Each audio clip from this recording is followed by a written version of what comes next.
Hello दोस्तों, आप सभी का स्वागत है पेपर एनालिसिस पॉइंट के ऊपर। और हम कर रहे थे आपके स्कूल व्यक्ता के प्रथम प्रश्न पत्र यानी जीके पेपरों का एनालिसिस कर रहे थे। और जीके पेपरों में हम कर रहे हैं आपके फाइनल टेस्ट पेपरों का एनालिसिस। उसी श्रृंखला में आज हम लेके आए हैं आपके संकल्प क्लासेस बाड़मेर की द्वितीय प्रश्न पत्र यानी जो आपका फाइनल टेस्ट 2 है उसके पेपर का एनालिसिस आज हम करने जा रहे हैं। इससे पहले हमने फाइनल टेस्ट 1 का एनालिसिस किया था। फाइनल टेस्ट 1 का एनालिसिस किया था आपके संकल्प क्लासेस बाड़मेर का, जिसका वीडियो अपने प्ले लिस्ट में मिल जाएगा आपको। वैसे बाद में हमने एक कलाम का भी फाइनल टेस्ट 1 का एनालिसिस कर चुके हैं, जिसका वीडियो भी अपनी प्लेलिस्ट में आपको मिल जाएगी। 2 पेपर हो गए, आज हमारे 30वां पेपर है वैसे देखें तो, और आपकी संकल्प क्लासेस बाड़मेर का दूसरा पेपर है। आज कलाम का हुआ नहीं क्योंकि बीएसटीसी की एग्जाम थी, तो कलाम का तो हुआ नहीं, इसलिए आज हम करें आपके संकल्प क्लासेस बाड़मेर का सेकंड पेपर जेके का एनालिसिस कर रहे थे। बहुत ही शानदार टेस्ट सीरीज थी। कलाम के बाद मुझे सबसे बेस्ट दूसरी टेस्ट सीरीज इसी संकल्प क्लासेस की लगी थी, जो मेरे अनुसार, क्योंकि मैंने इनके पेपर दिए उसके अनुसार बता रहा हूँ। बाकी तो अदर कोचिंगों की भी अच्छी बेस्ट ही होगी, मुझे पता नहीं क्योंकि उनके पेपर मैंने दिए नहीं। तो देखिए, आपके बहुत ही शानदार क्वेश्चन थे इस टेस्ट सीरीज के भी आपकी फर्स्ट ग्रेड को लेकर। तो फाइनल टेस्ट है यानी फाइनल टेस्ट है, तो आप सभी को पता है कि पूरे सिलेबस का टेस्ट है, पूरे सिलेबस का टेस्ट है। और पूरे सिलेबस का टेस्ट है तो आपको देखना बहुत ज़रूरी हो जाता है, क्योंकि यदि आप अब साथ साथ आंसर दोगे तो आपको ये पता चल जाएगा कि आपकी कौन सा टॉपिक कमज़ोर है। ठीक है, मैं फिर से दोहरा रहा हूँ, पिछले पेपर में भी दोहराया था कि आप साथ साथ आंसर दो। यदि आपको गलत होता है तो कोई दिक्कत नहीं, मैं सही बता ही रहा हूँ साथ साथ में। इससे क्या होता है, आपको पूरा पता चल जाएगा कि हमारा ये टॉपिक कमज़ोर है, अभी हमारा ये क्लियर नहीं हुआ, तभी तो गलत हुआ है ना, तो उस टॉपिक को आप क्लियर कर सकते हो। टेस्ट सीरीज का ये मतलब होता है, फाइनल टेस्ट को एनालिसिस यही तरीका होता है। और जब आपके कोचिंग वाले भी कहते हैं यदि आप मॉडल पेपर करो, यदि मॉडल पेपर लास्ट में मॉडल पेपर करते हो और मॉडल पेपर में आपके जो क्वेश्चन गलत हो रहे हैं, तो जिन मॉडल पेपर में आपके जो क्वेश्चन गलत हो रहे हैं उन्हीं टॉपिक को आपको पढ़ना जरूरी होता है, तभी आप आपके एग्जाम के लिए बेस्ट प्रिपरेशन कर पाओगे। ठीक है, ये तरीका होता है पढ़ने का। ऐसा नहीं कि पूरा सिलेबस एग्जाम टाइम में पूरा सिलेबस पढ़े, पूरा सिलेबस किसी से नहीं होता है। रीडिंग मान लोगे उससे ज़्यादा क्या होगा, रीडिंग मारने से भी कोई याद नहीं होता है, आप सभी को पता है इस चीज़ को। इतने आप भी फर्स्ट ग्रेड की तैयारी कर रहे हो तो इतना तो आपका अनुभव है ही। ठीक है, ये बताने की आवश्यकता नहीं होती। तो चलो हम करते हैं फाइनल टेस्ट 2 का एनालिसिस कर रहे हैं आप संकल्प क्लासेस का। तो देखिए, आपका पहला क्वेश्चन क्या था, आपका पहला क्वेश्चन देखते हैं हम इसका। वही गुप्त काल से है, इसका पहला क्वेश्चन आपका संबंधित। देखो क्या है आपका, गुप्तकालीन मूर्तिकला के संदर्भ में सही कथन है। जो आपकी गुप्तकाल का मूर्तिकला के संदर्भ में सही कथन कौन सा है, ये में पूछा गया है। देखो, गुप्तकाल मूर्तिकारों ने मथुरा शैली से प्रभावित होकर मूर्तियाँ बनाई, बिल्कुल नहीं। कौन सी शैली से प्रभावित हुए थे, आपकी मथुरा शैली से प्रभावित हुए थे, बिल्कुल राइट बात है। गंगा यमुना की मूर्ति इसी काल की देन है। जो आपका गंगा यमुना की मूर्ति है वो किस काल की देन है, आपकी गुप्त काल की। कौन सी काल की, गुप्त काल की देन है। ठीक है, ये भी आपका बिल्कुल राइट है, गुप्तकालीन पढ़ रहे हैं हम। इस कला की मूर्ति कला में अलंकृत प्रभामंडल विशेष केस सजा तथा आध्यात्मिकता प्रमुख विशेषता है, बिल्कुल राइट बात है, ये भी आपकी। चौथा ऑप्शन क्या दे रखा है हमें, बुद्ध की, जो आपकी बुद्ध की है धर्म चक्र परिवर्तन मुद्रा, जो धर्म चक्र परिवर्तन मुद्रा है, पीतल की मूर्ति थी, ये सारनाथ से प्राप्त हुई। तो ये बता देता हूँ, आपकी सारनाथ से प्राप्त नहीं हुई थी। कहाँ से प्राप्त नहीं हुई थी, आपकी सारनाथ से प्राप्त नहीं हुई थी। ये मूर्ति प्राप्त हुई थी आपकी कांगड़ा से। कहाँ से प्राप्त होती है, आपकी कांगड़ा से प्राप्त होती है। ठीक है, तो ये आपका गलत हो जाएगा। क्या दे रखा है आपका, सारनाथ, तो ये आपका गलत हो जाएगा। तो यहाँ पर आंसर पूछा था हमने सही कोड कौन सा है, तो ए बी सी तीन सही है। तो ए बी सी देखो कौन से ऑप्शन में, ऑप्शन नंबर 1 आपका राइट आंसर हो जाएगा। वही बात करें मूर्तिकला की, बात करते हैं। मूर्तिकला में आपके गुप्त काल में कितने केंद्र थे, आपके 3 के प्रमुख केंद्र थे। कितने केंद्र थे, पूरे 3 प्रमुख केंद्र थे आपके। प्रमुख केंद्र कौन कौन से थे, 3 प्रमुख केंद्र। एक तो था आपका मथुरा, एक तो था आपका मथुरा, दूसरा कौन सा था आपका सारनाथ, और तीसरा था आपका पाटलिपुत्र। कौन सा था आपका, पाटलिपुत्र, पाटलिपुत्र। ये 3 केंद्र थे आपकी मूर्तिकला के, बहुत ही शानदार केंद्र थे, और इन्हीं से आपको बता रहा है। तो आपका ऑप्शन नंबर 1 दे रखा था आपका मथुरा शैली से प्रभावित है। तो देखो, मथुरा शैली आपका मूर्तिकला केंद्र का भी प्रमुख केंद्र था, सारनाथ था और पाटलिपुत्र, 3 केंद्र थे आपके इस क्वेश्चन में। तो आपका आंसर हो जाएगा ऑप्शन नंबर 1। वही देखते हैं दूसरा अगला क्वेश्चन क्या था आपका, सेकंड क्वेश्चन क्या था आपका। सूची फर्स्ट को सूची सेकंड से सम्मिलित कीजिए। सूची फर्स्ट को हमें सूची सेकंड से सम्मिलित करना है। ग्रंथ दे रखे हैं और विषय दे रखे हैं हमें। ठीक है, ग्रंथ दे रखे हैं और विषय दे रखे हैं। जो नारद स्मृति है वो किसकी है, आपकी नारद स्मृति हुआ है आपकी विधि विषयक पर, विषय है आपका विधि विषयक। नारद स्मृति इस विषय पर आधारित है। कात्यायन स्मृति, कात्यायन स्मृति किस पर आधारित है, आपकी कात्यायन स्मृति आधारित है आपका आर्थिक विषय पर। किस पर विषय पर आधारित है, आर्थिक विषय पर। मेघदूत है, मेघदूत किस विषय पर आधारित है, ये आपके विरह कथा पर आधारित है मेघदूत। ठीक है, मत्स्यकटिकम किस पर आधारित है, आपकी मणिपर्णी कथा पर आधारित है। तो आपका आंसर तो क्या हो जाएगा, आपका 4 3 2 1, ऑप्शन नंबर 3 आपका राइट आंसर हो जाएगा। वही बात करें हम ग्रंथ की, तो मर्च कम आपका ये ग्रंथ किसका, आपका शूद्र का। किसका था, आपका शूद्र का था। ठीक है, शूद्र का था। मेघदूत किसका था, आपका कालिदास का। कालिदास का था ना मेघदूत। और कात्यायन किसका था, आपका कात्यायन का था, कात्यायन। ठीक है, ग्रंथ इनके ग्रंथकर्ता कौन थे, आपके रचनाकार कौन थे, मर्चकटिकम के आपके शुद्धक थे। काफी बार एग्जाम में पूछा गया है मर्चकटिकम कौन थे इसके रचनाकार, शुद्धक थे। और शुद्र का ये क्या था, आपका नाटक था। क्या था ये, नाटक था शुद्र का। तो दूसरे का आंसर देख लिया हमने, क्या हो गया ऑप्शन नंबर 3। नेक्स्ट देखते हैं क्वेश्चन नंबर 3 क्या था आपका।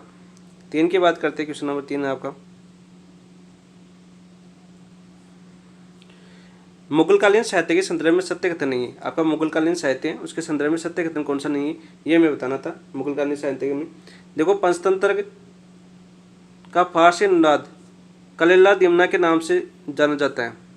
तो देखो आपका पहला ही गलत है, आपका कलीला दिमना के नाम से नहीं जाना जाता। ठीक है, पंचतंत्र है इसका फारसी अनुवाद है, वो किस नाम के नाम से जाना जाता है आपका, वो जाना जाता है आपका ए सोहेली, अनवार ए सोहेली के नाम से जाना जाता है। और इसमें अनुवाद किसने किया था, आपका फारसी पंचतंत्र का अनुवाद किया था आपकी अबुल फजल ने। किसने किया था, आपकी अबुल फजल ने अनुवाद किया था, ये अबुल फजल, अबुल फजल। ठीक है, और अब फारसी अनुवाद तो आपका अनवार ए सोहेली के नाम से जाता है। वही कलीला दमना है, आपका कलीला दमना है, वो किस अनुवाद के नाम से चल जाता है, ये आपके पंचतंत्र का है। लेकिन ये फारसी अनुवाद नहीं था, कौन सा था, आपका अरबी अनुवाद था। कौन सा अनुवाद था, आपका अरबी अनुवाद था। ठीक है, अनुवाद। ठीक है, ये जगह तो पहला तो आपका गलत हो गया। हमें क्या पूछा है, सत्य कथन नहीं है, ये पूछा है। अर्थवेद का अनुवाद हाजी इब्राहिम सर हिंदी ने किया, तो ये आपका बिल्कुल राइट है। किसने किया था, अर्थवेद का अनुवाद हाजी इब्राहिम सर ने किया हिंदी में, बिल्कुल राइट है आपका। जहांगीर के समय पारसी प्रकाश नामक प्रथम संस्कृत फारसी शब्दकोश की रचना की गई, तो ये आपकी जहांगीर के समय नहीं की गई थी। किसके समय नहीं की गई थी, जहांगीर के समय नहीं की गई। फारसी प्रकाश नामक प्रथम संस्कृत फारसी शब्दकोश की रचना आपकी अकबर के काल में हुई थी। किसके काल में हुई थी, आपकी अकबर के काल में हुई थी। तो ये भी आपका गलत हो जाएगा, क्या दे रखा जहांगीरी। ठीक है, ये आपका सी गलत हो जाएगा। खुलासत उल तवारीख, खुलासत उल तवारीख की रचना सुजान राय भंडारी द्वारा की गई। सुजान राय भंडारी द्वारा की गई, बिल्कुल राइट बात है। ये किसके द्वारा की गई थी, आपकी सुजान राय भंडारी द्वारा की गई थी। ये भी आपका सही कथन है। हमें क्या पूछा था, कथन सही नहीं है, ये पूछा था। तो देखो आपका पंचतंत्र का फारसी अनुवाद अनवार ए सोहेली कहा जाता है, और ये कहता आपके अब्दुल फजल ने, ये आपका गलत हो गया। एक गलत था आपका, और एक आपका सी गलत था। इसमें अकबर के समय फारसी नाम प्रकाश नामक प्रथम संस्कृत फारसी शब्दकोश की रचना की गई थी, तो आपका एक सी गलत है। तो ए सी आपका सी कोट हो जाएगा, ऑप्शन नंबर 1 आपका राइट आंसर हो जाएगा। वही देखिए, हम कलीला दिमना है वो आपका अरबी अनुवाद है पंचतंत्र का। कौन सा अनुवाद आपका, अरबी अनुवाद है। इस चीज़ों को याद करना, कनेक्ट करके आप याद करोगे तो आपको अच्छा याद हो जाएगा। जो कितना शानदार क्वेश्चन था, बहुत ही इंपॉर्टेंट क्वेश्चन था आपका। कितने क्वेश्चनों को कवर कर रहा है ये क्वेश्चन, एक ही आपका तीसरा क्वेश्चन। नेक्स्ट देखो क्वेश्चन नंबर हम देखते हैं 4 क्या आया था आपका। क्वेश्चन नंबर 4 की बात करते हैं। मुगलकालीन किस इमारत को फर्ग्यूसन ने पत्थर की रोमानी खता कहा है। किसने कहा है आपको, देखो मुगलकाल किस इमारत को फर्ग्यूसन ने, सबसे पहले तो ये याद ना होना चाहिए आपको याद, फर्ग्यूसन ने कहा है पत्थर में रोमानी खता कहा है। तो किसे कहा है आपका, तुर्की सुल्ताना के महल को, फतेहपुर सीकरी की जामा मस्जिद को, हुमायूं का मकबरा या ताजमहल को। तो किसने कहा आपके, ये कहा आपके फतेहपुर सीकरी की जामा मस्जिद को फर्ग्यूसन ने पत्थर की रोमानी कहा है। ठीक है, सर्वश्रेष्ठ अकबरकालीन की सर्वश्रेष्ठ, अकबर का काल था ना, अकबरकालीन सर्वश्रेष्ठ इमारत, कालीन सर्वश्रेष्ठ इमारत कौन सी थी आपकी, फतेहपुर सीकरी की जामा मस्जिद। वही बात करें, देखो आपका तुर्की सुल्ताना का महल, पिछला पेपर टेस्ट एनालिसिस किया था हमने, जो फाइनल एक था उसमें आपकी पर्सी ब्राउन का नाम सुना होगा आपने, पर्सी ब्राउन। इसे मुगल स्थापत्य कला का क्या कहा आपका, रतन खां है। क्या कहा आपका, रतन खां है। ठीक है, हुमायूं का मकबरा किसने बनाया था आपका, अकबरकालीन इमारत, जो आपका अकबरकालीन थी प्रथम इमारत थी आपकी हुमायूं का मकबरा, अकबरकालीन प्रथम इमारत, प्रथम इमारत। और इसका निर्माण करवाया था इनकी पत्नी थी आपकी, हुमायूं की पत्नी का क्या नाम था आपका, बीबी सैनूर था क्या, बीबी सैनूर था, क्या नाम था, एक बार कमेंट में बता देना, इसका आंसर मुझे याद नहीं रहा। ताजमहल जानते हो, ताजमहल किसके काल में बना था, आपके शाहजहां के काल में बना था। और इसके वास्तुकार कौन थे, पिछले टेस्ट में मैंने बताया था वास्तुकार, उसका नाम आप कमेंट में बताओ, वास्तुकार कौन थे आपके ताजमहल के, ताकि आपको भी याद हो जाए। तो मैं बता देता हूँ, वास्तुकार थे आपके उस्ताद अहमद लाहौरी, उस्ताद अहमद लाहौरी थे। कौन थे आपके? उस्ताद अहमद लाहौरी। ठीक है, ताजमहल के वास्तुकार थे, इसका नाम याद कर लेना लाहौरी का, बहुत ही इंपॉर्टेंट आपका। और मैं ये बता देता हूँ, मुझे याद आ गया, आपके हुमायूं मकबरा बनाया था हाजी बेगम ने। किसने बनाया था? आपके हाजी बेगम ने। ठीक है, बेबी नहीं था, कौन था आपका? हाजी बेगम, हुमायूं का मकबरा। ठीक है, तो आपका आंसर क्या हो जाएगा इसमें? फतेहपुर सीकरी की जामा मस्जिद है, वो आपके फर्गुसन ने पत्थर की रुमानी कहा था। ऑप्शन नंबर 2 आपका राइट आंसर हो जाएगा। बाकी ऑप्शनों का हमने अच्छे से एनालिसिस किया है। ताजमहल का जैसे वास्तुकार उस्ताद अहमद लाहौरी, बार बार आपके एग्जाम पूछा जाता है। ताजमहल किसके काल में बना था? आपके शाहजहाँ काल में बना था। ठीक है, और वही देखिए हमें तुर्की सुल्ताना महल को पर्सी ब्राउन ने क्या कहा? मुगल स्थापत्य कला का रत्न खाया। इसे कनेक्ट करोगे तो आपको अच्छे से याद हो जाएगा। नेक्स्ट देखिए हम करते हैं क्वेश्चन नंबर 5 की बात करते हैं हम। तो देखो क्वेश्चन नंबर 5 क्या था आपका? स्वामी विवेकानंद से संबंधित था 5वां क्वेश्चन। स्वामी विवेकानंद के संबंध में सत्य कथन नहीं है। स्वामी विवेकानंद है, उसके संबंध में सत्य कथन नहीं है, यह हमें पूछा गया था 5वें। तो 11 सितंबर 1893 को कोलंबस हॉल में, कहाँ पर? कोलंबस हॉल में आयोजित विश्व धर्म सम्मेलन में भाग लिया तथा शून्य पर व्याख्यान दिया। बिल्कुल राइट है। शून्य पर व्याख्यान किसने दिया था? काफी बार एग्जाम में आया आपका, स्वामी विवेकानंद ने। तो आपका बिल्कुल राइट कथन है। पहला कथन क्या है आपका? बिल्कुल राइट कथन है। ठीक है, 1897 ईस्वी में स्वामी विवेकानंद ने वेलूर में रामकृष्ण मिशन की स्थापना की। वेलूर कहाँ पर आपका? कलकत्ता के अंदर। कहाँ पर स्थित है? कलकत्ता में। वहाँ पर किसकी स्थापना की? आपकी रामकृष्ण मिशन की स्थापना की। बिल्कुल राइट है। कब की थी? 1897 ईस्वी में। ठीक है, बिल्कुल राइट कथन है अभी आपका। 1898 में मायावती मठ की स्थापना की। मायावती मठ की स्थापना है वो 1898 में नहीं की। कब की थी?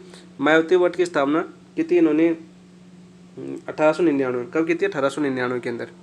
तो ये आपका गलत हो जाएगा। यहाँ पर 98 दे रखा था, की कब थी? 1899 ईस्वी के अंदर। तो आपका आंसर क्या बचा था? सत्य कथन नहीं है। तो ऑप्शन नंबर 3 आपको 5 का आंसर हो जाएगा। ठीक है, मैं समाजवादी हूँ नामक पुस्तक, या आपकी मैं समाजवादी हूँ पुस्तक किसकी? आपकी स्वामी विवेकानंद का था। काफ़ी इंपॉर्टेंट क्वेश्चन आपका, अच्छे से एनालिसिस किया हमने।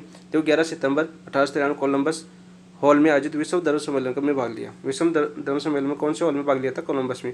कब लिया था आपका? 11 सितंबर 1893 को। शून्य पर व्याख्यान दिया। बिल्कुल राइट। 1893 स्वामी विवेकानंद ने वेल्लोर कलकत्ता में रामकृष्ण मिशन की स्थापना की।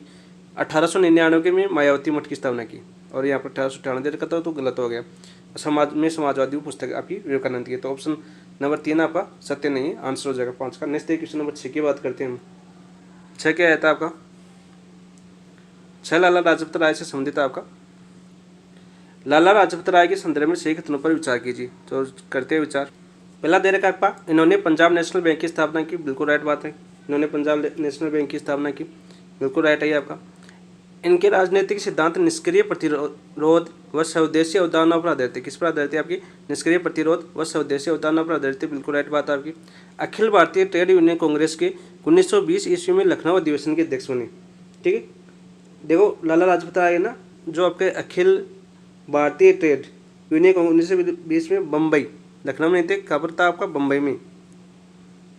बम्बई अधिवेशन में अध्यक्ष बने थे। ये आपके बम्बई अधिवेशन में अध्यक्ष बने। यहाँ पर क्या दे रखा है? लखनऊ। तो ये आपका गलत हो जाएगा। ठीक है, अनहैप्पी इंडिया इनकी प्रमुख रचनाएं। बिल्कुल रचनाएं आपकी अनहैप्पी इंडिया, इनकी पुस्तक बार बार एग्जाम पूछी जाती है, इंपॉर्टेंट क्वेश्चन आपका। तो इसमें गलत कौन सा था?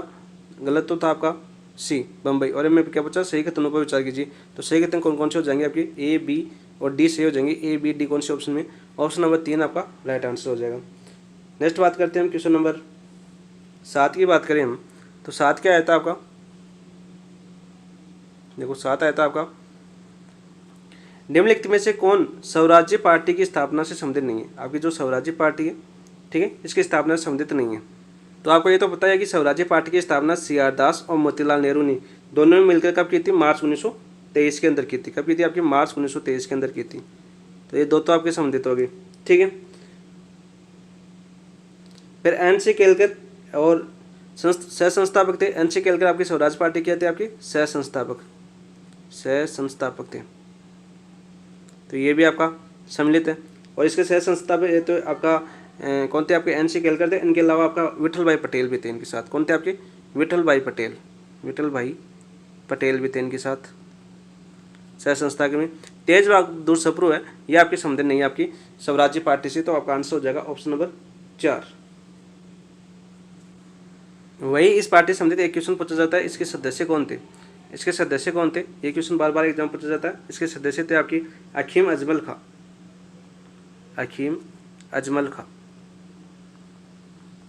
तो इस पार्टी का पूरा एनालिसिस कर दिया हमने। स्वराज्य पार्टी की स्थापना मार्च 1923 के अंदर सी आर दास और मोतीलाल नेहरू ने मिलकर की थी। ठीक है। एन सी केलकर और विठल भाई पटेल इसके सह संस्थापक थे। कौन थे? सह संस्थापक थे। और आपके इसके सदस्य थे आपके अखीम अजमल खां। तेज बहादुर सप्रू का स्वराज्य पार्टी से कोई संबंध नहीं था, ये हमें पूछा, तो ऑप्शन नंबर 4 आपका राइट आंसर हो जाएगा 7 का। नेक्स्ट बात करते हैं क्वेश्चन नंबर 8 की बात करते हैं। 8 क्या है आपका? देखो 8 है आपका, महात्मा गांधी द्वारा वायसराय इरविन के सामने रखी 11 सूत्रीय मांगों में सम्मिलित थी। वायसराय के सामने 11 सूत्रीय मांगों में सम्मिलित थी, ये हमें पूछा है। ठीक है। तो कौन कौन से सम्मिलित थी, ये हमें कोट दिया हुआ है।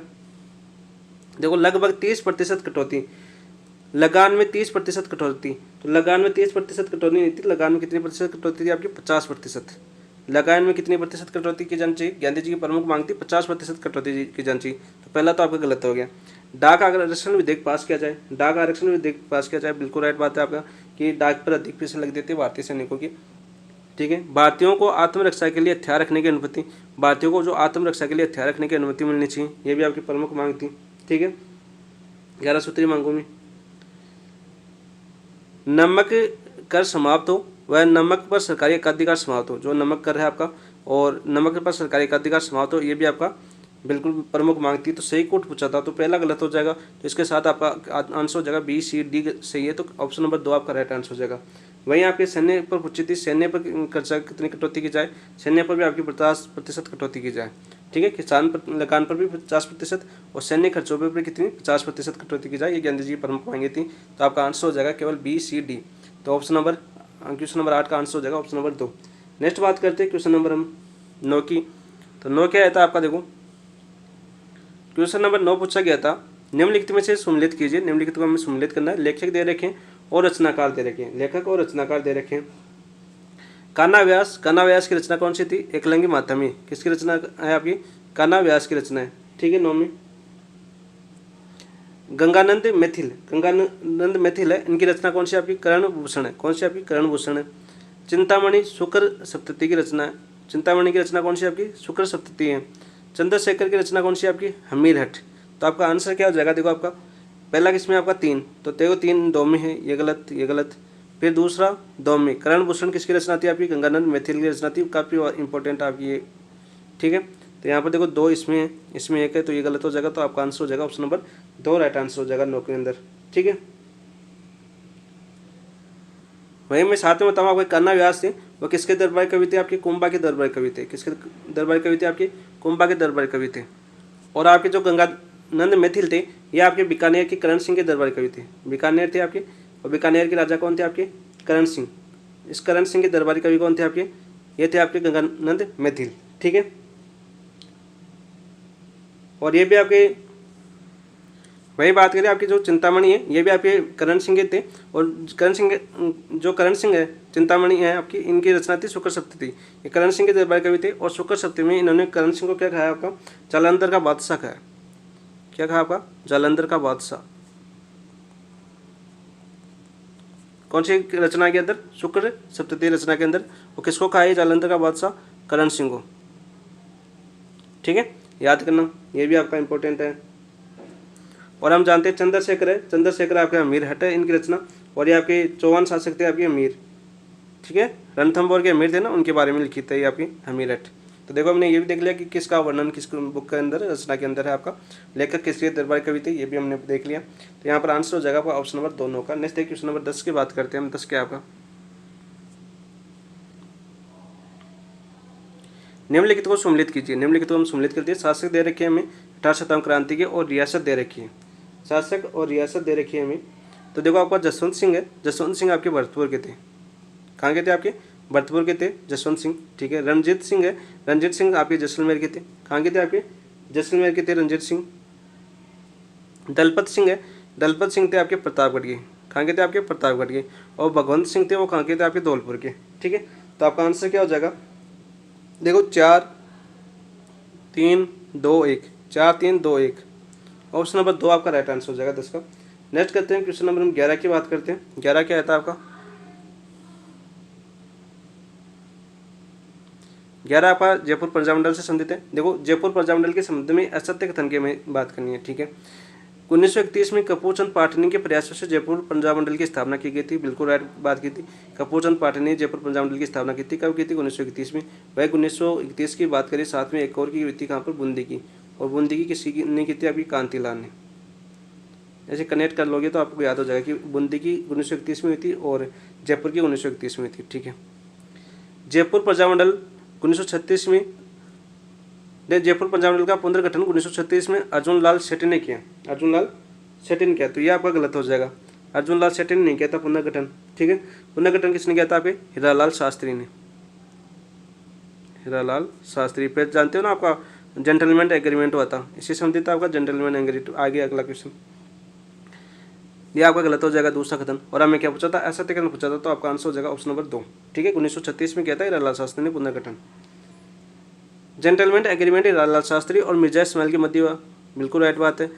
1942 में होता और इसके तहत क्या समझौता हुआ था कि भारत छोड़ो आंदोलन में भाग नहीं लेगा आपका जयपुर पंजाब मंडल। और इसके समय में आपके बाबा हरिश्चंद्र आए थे, बाबा हरिश्चंद्र।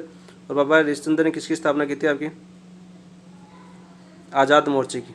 किसकी की थी? आपकी आज़ाद मोर्चे की स्थापना की थी। और आज़ाद मोर्चे ने भाग लिया था भारत छोड़ो आंदोलन 1942 में। ठीक है। आगे देखो, आपका आज़ाद मोर्चा की स्थापना 1942 में की गई थी। बिल्कुल राइट। किसने की थी? आपकी हरिश्चंद्र ने स्थापित की थी। देखो, आपको यदि आपको लाइन भी नहीं पढ़ रहे हो तो इसी के साथ आपको लाइन याद हो जानी चाहिए। जिसमें मुझे याद आ गई कि बाबा हरिश्चंद्र की थी, मैंने पिछली निचली लाइन ही नहीं पढ़ी, फिर भी मुझे याद आ गई कि जेंटलमैन एग्रीमेंट था 1942 में, बाबा हरिश्चंद्र आए थे, आज़ाद मोर्चे, फिर आपके नेहरू के प्रयासों से वापस जयपुर पंजाब मंडल में आज़ाद मोर्चा शामिल हो गया था। तो आपका आंसर क्या हो गया था? असत्य कथन ऑप्शन नंबर 2। वह 1936 में इसका पुनर्गठन करने के बाद इसका अध्यक्ष किसे बनाया गया था? इसका अध्यक्ष बनाया गया था आपके चिरंजी लाल मिश्र को। किसको बनाया था? आपका चिरंजी लाल मिश्र को। चिरंजी लाल मिश्र, चिरंजी लाल मिश्र को इसका अध्यक्ष बनाया था, पहला अध्यक्ष। ठीक है। 1936 के अंदर वापस पुनर्गठन के बाद। तो आपका असत्य कथन ऑप्शन नंबर 2 हो गया। नेक्स्ट देखते हैं क्वेश्चन नंबर 12 की बात करते हैं। 12 क्या है आपका?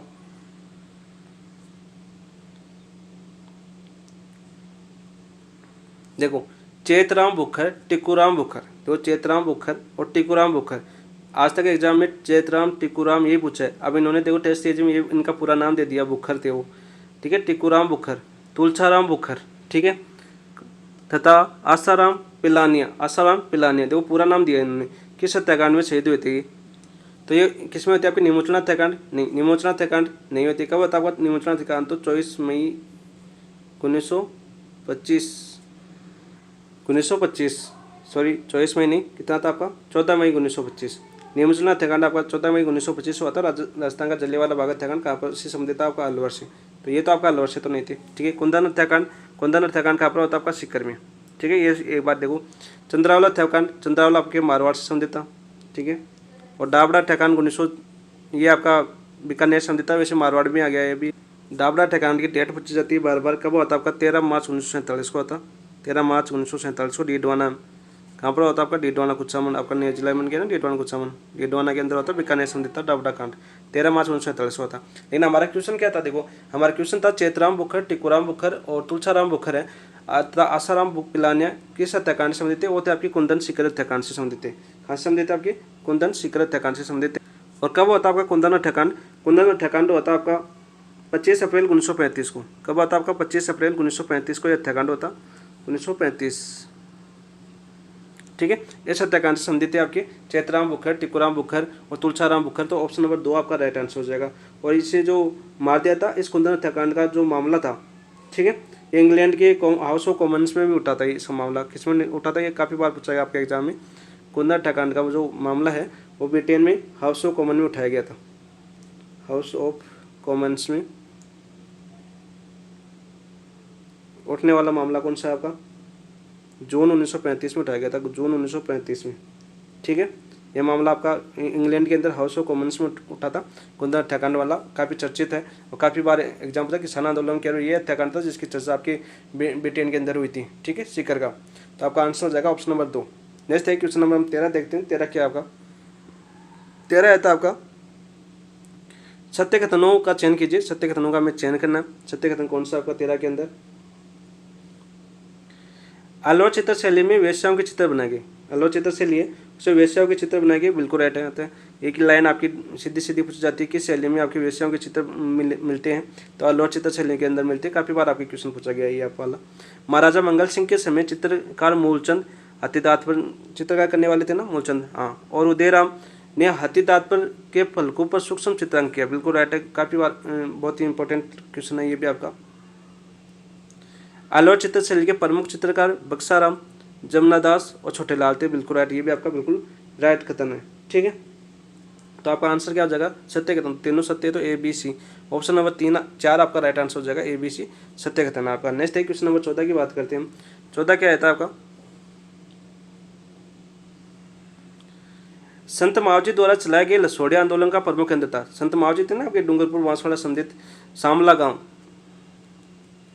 शामला डूंगरपुर, बेनेश्वर धाम की स्थापना की थी। ऐसे संत मावजी चौपड़े लिखे थे, 4 चौपड़े, 1 मराठा ले गए, ऐसे याद होना चाहिए आपका। लसाड़ा था, शेषपुर था, 2 लागड़ था या सलोम्बर थे। तो 14 के देखो आपको क्या हो जाएगा, चारों थे आपके। कांक पर लसाड़ा भी था, शेषपुर भी था, 2 लागड़ भी था और सलोम्बर उदयपुर भी था। तो आपका आंसर क्या हो जाएगा? A B C D, option number 4 आपका राइट आंसर हो जाएगा क्वेश्चन 14 का, ठीक है। अछूतों का उद्धार, अछूतों का उद्धार के लिए चलाए गए थे आपका लसोड़ा आंदोलन। क्यों चलाया गया था? आपके अछूतों के उद्धार के लिए, अछूतों के उद्धार के लिए, उद्धार के लिए, ठीक है। और संत मावजी ने देखिए तो हम मंदिर से देखें तो आपके बेणेश्वर धाम की स्थापना की थी इन्होंने, बेणेश्वर धाम की स्थापना, ठीक है। और चौपड़े लिखे थे, चौपड़े किससे समझे थे? आपके चौपड़े वो भी आपके संत मावजी समझे थे। और निष्कलंक संप्रदाय, निष्कलंकी कौन सा था आपका? निष्कलंक, निष्कलंक संप्रदाय के प्रवर्तक थे ये आपके। यदि हम संत संप्रदाय की बात करें, संत मावजी आपके संत संप्रदाय भी तो टॉपिक है, तो ऐसे कनेक्ट कर सकते हैं आप एक एक क्वेश्चन को। तो आपका आंसर हो गया ऑप्शन नंबर 4 14 का। नेक्स्ट है क्वेश्चन नंबर 15 की बात करते हैं हम। 15 क्या था आपका? नव राजस्थान के एकीकरण में राजधानी के मुद्दे को हल करने हेतु गठित B.R. पटेल समिति के सदस्य नहीं थे। जो B.R. कमेटी थी आपकी, B.R. पटेल, इसके सदस्य नहीं थे, आपको ये बताना था आपका। तो ये आपके पहले तो ये पता होना चाहिए कि B.R. कमेटी जो समिति थी इसका गठन हुआ था आपका 1949 में। कब हुआ था आपका? 1949 में, 1949 के अंदर हुआ था। इस चीज़ का याद होना चाहिए। Lieutenant colonel T.C. Puri, H.P. Sinha या V.P. मेनन। तो कौन से सदस्य नहीं थे आपके? V.P. मेनन नहीं थे, बाकी थे। तो यहाँ पर पूछा कि नहीं थे। देखो इस क्वेश्चन को समझो, यहाँ पर इसको नहीं को यहाँ पर टिक कर लेना यहाँ पर, वरना गलत होने के चांसेस हो जाएंगे। वो तो नहीं थे तो आपको टिक लगा दोगे, ए सी दे रखा तो सही। सही कोट कौन सा नीचे यहाँ पर सही कोट पूछा है, तो यहाँ पर आंसर कर दोगे A B, ठीक है। तो यहाँ पर जब नहीं थे तो केवल C नहीं थे, तो आपका आंसर हो जाएगा ऑप्शन नंबर 1। 15 का आंसर क्या हो जाएगा आपका? Option number 1। और इन्होंने इस समिति ने आपकी राजधानी जयपुर बनाने की सिफारिश की थी, राजधानी जयपुर बनाने की सिफारिश की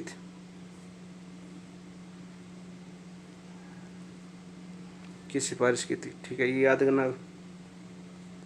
नेक्स्ट देखते हैं क्वेश्चन नंबर 16 क्या है आपका? 16 आपका रीजनिंग संबंधित क्वेश्चन है आपका। यदि किसी निश्चित सांकेतिक भाषा में डिस्ट्रीब्यूशन को उल्टा लिख रखा है आपका IRTSIDNOITUB लिखा जाता है, उसी सांकेतिक भाषा में सब इंस्टीट्यूशन को कैसे लिखा जाएगा, यह हमें पूछा है। तो यहाँ पर देखो इसका आधा आधा उल्टा लिख रखा है, ठीक है।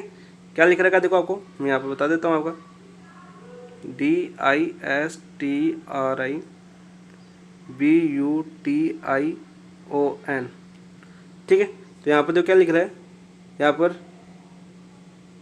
देखो DISTRI यहाँ से देखो ये उल्टा लिख रहा है, यहाँ से यहाँ वाला आधा उल्टा लिख रहा है, फिर आपका इसको उल्टा लिख रहा है, फिर आपका यहाँ से उल्टा लिख रहा है। तो यहाँ पर देखो इसमें भी ऐसा कर दो 1 2 3 4 5 6 तक, 6 अक्षर देखो आपका 1 2 3 4 5 6 हो गया ना आपका। तो यहाँ पर लिखो आपका आई से लिखो आपका क्या होगा ITSBUS आएगा। तो यहाँ पर देखो ITSUS, ठीक है, ये रहा आपका। और ये भी है आपका देखो, फिर देखो इसका आधा देखो आपका, इसको लिखो NO, इसका आधा ये हो जाएगा, इसका उल्टा लिखो, फिर आएगा आपका NOITUT, देखो NOITUT, ऑप्शन नंबर 4 आपका राइट आंसर हो जाएगा 16 का। ठीक है, नेक्स्ट देखो क्वेश्चन नंबर 17 की बात करते हैं हम। यदि P का अर्थ प्लस, Q का अर्थ गुणा, R का अर्थ भाग और S का अर्थ माइनस है तो इसका आंसर क्या होगा आपका। 17 में ये पूछा हमें। देखो यहाँ पर क्या हो जाएगा 44, Q का अर्थ गुणा है ना, गुणा 9, R का अर्थ क्या आपका, R का अर्थ भाग है, भाग 12।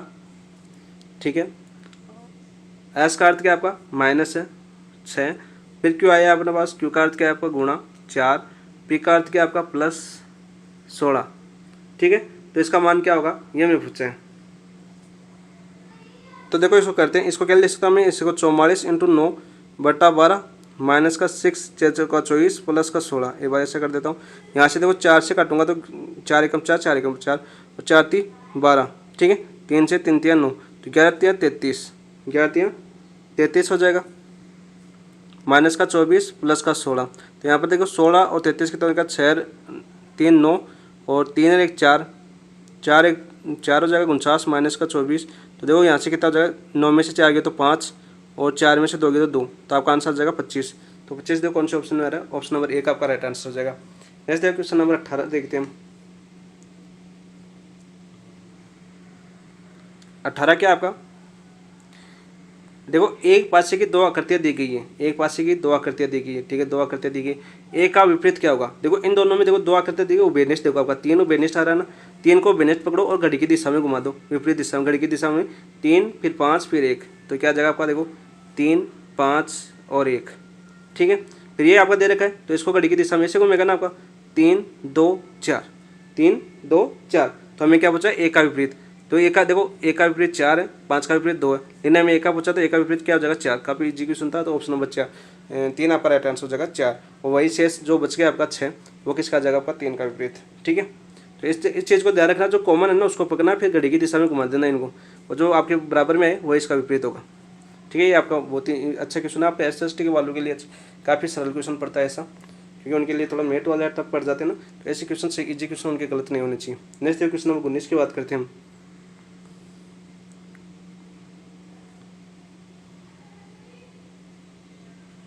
जो 19 क्या है आपका, एक बड़े घन की 2 निकटवर्ती सतहों को लाल रंग से रंगा गया है। ये बड़ा घन है, उसके 2 निकटवर्ती सतहों के लाल रंग से रंगा गया, 3 सतहों को पीला रंग से रंगा गया, एक सतह को नीले रंग से रंगा दिया गए चित्र के अनुसार रंगा जाता है। तो अब इसे 216 छोटे छोटे घनों में काटा जाता है। कितने में काटा जाता है आपके, 216 छोटे छोटे घन बनाए जाते हैं इसके। ठीक है, तब ऐसे कितने घन होंगे जिनकी केवल एक सतह पर रंगी होगी और वह भी नीले रंग की होगी। जो ऐसे कितने घन होंगे जिसकी एक सतह ही रंगी होगी और वह भी नीले रंग की होगी, ये हमें बताना है। ठीक है, तो देखो केवल एक सतह रंगी है ना, तो एक सतह रंगी का फॉर्मूला क्या होता है आपका, एक सतह रंगी हो, मैंने जब कलामबाग किया था तो तीनों फॉर्मूले बताए थे आपको। तो क्या होता है आपका 3n-2 का होल स्क्वायर होता है, ये होता है ना आपका। लेकिन हमारा क्या देख रखा, देखो केवल एक सतह रंगी गई है, हमारा क्या रहा है एक सतह। तो कुल बात करें 16 छोटे, तो देखो कुल घन देखें हम, कुल घन की बात करें तो 216 आ रहा है, तो 216 6 का क्यूब होता है। ठीक है, तो भुजा कितनी आ जाएगी अपने पास, भुजा तो 6 आ जाएगी, घन की भुजा कितनी आ जाएगी 6। लेकिन हमें देखो एक आ रहा है तो 3 की जगह 1 आ जाएगा अपने पास, तो क्या था 1n-2 का होल स्क्वायर। तो n बराबर कितना है अपने पास, n बराबर 6 आ जाएगा। तो यहाँ पर देखो 6-2 का होल स्क्वायर, तो 6 में से दोगे तो कितना है आपके 4 का होल स्क्वायर, तो 4 का होल स्क्वायर कितना होगा आपका 16।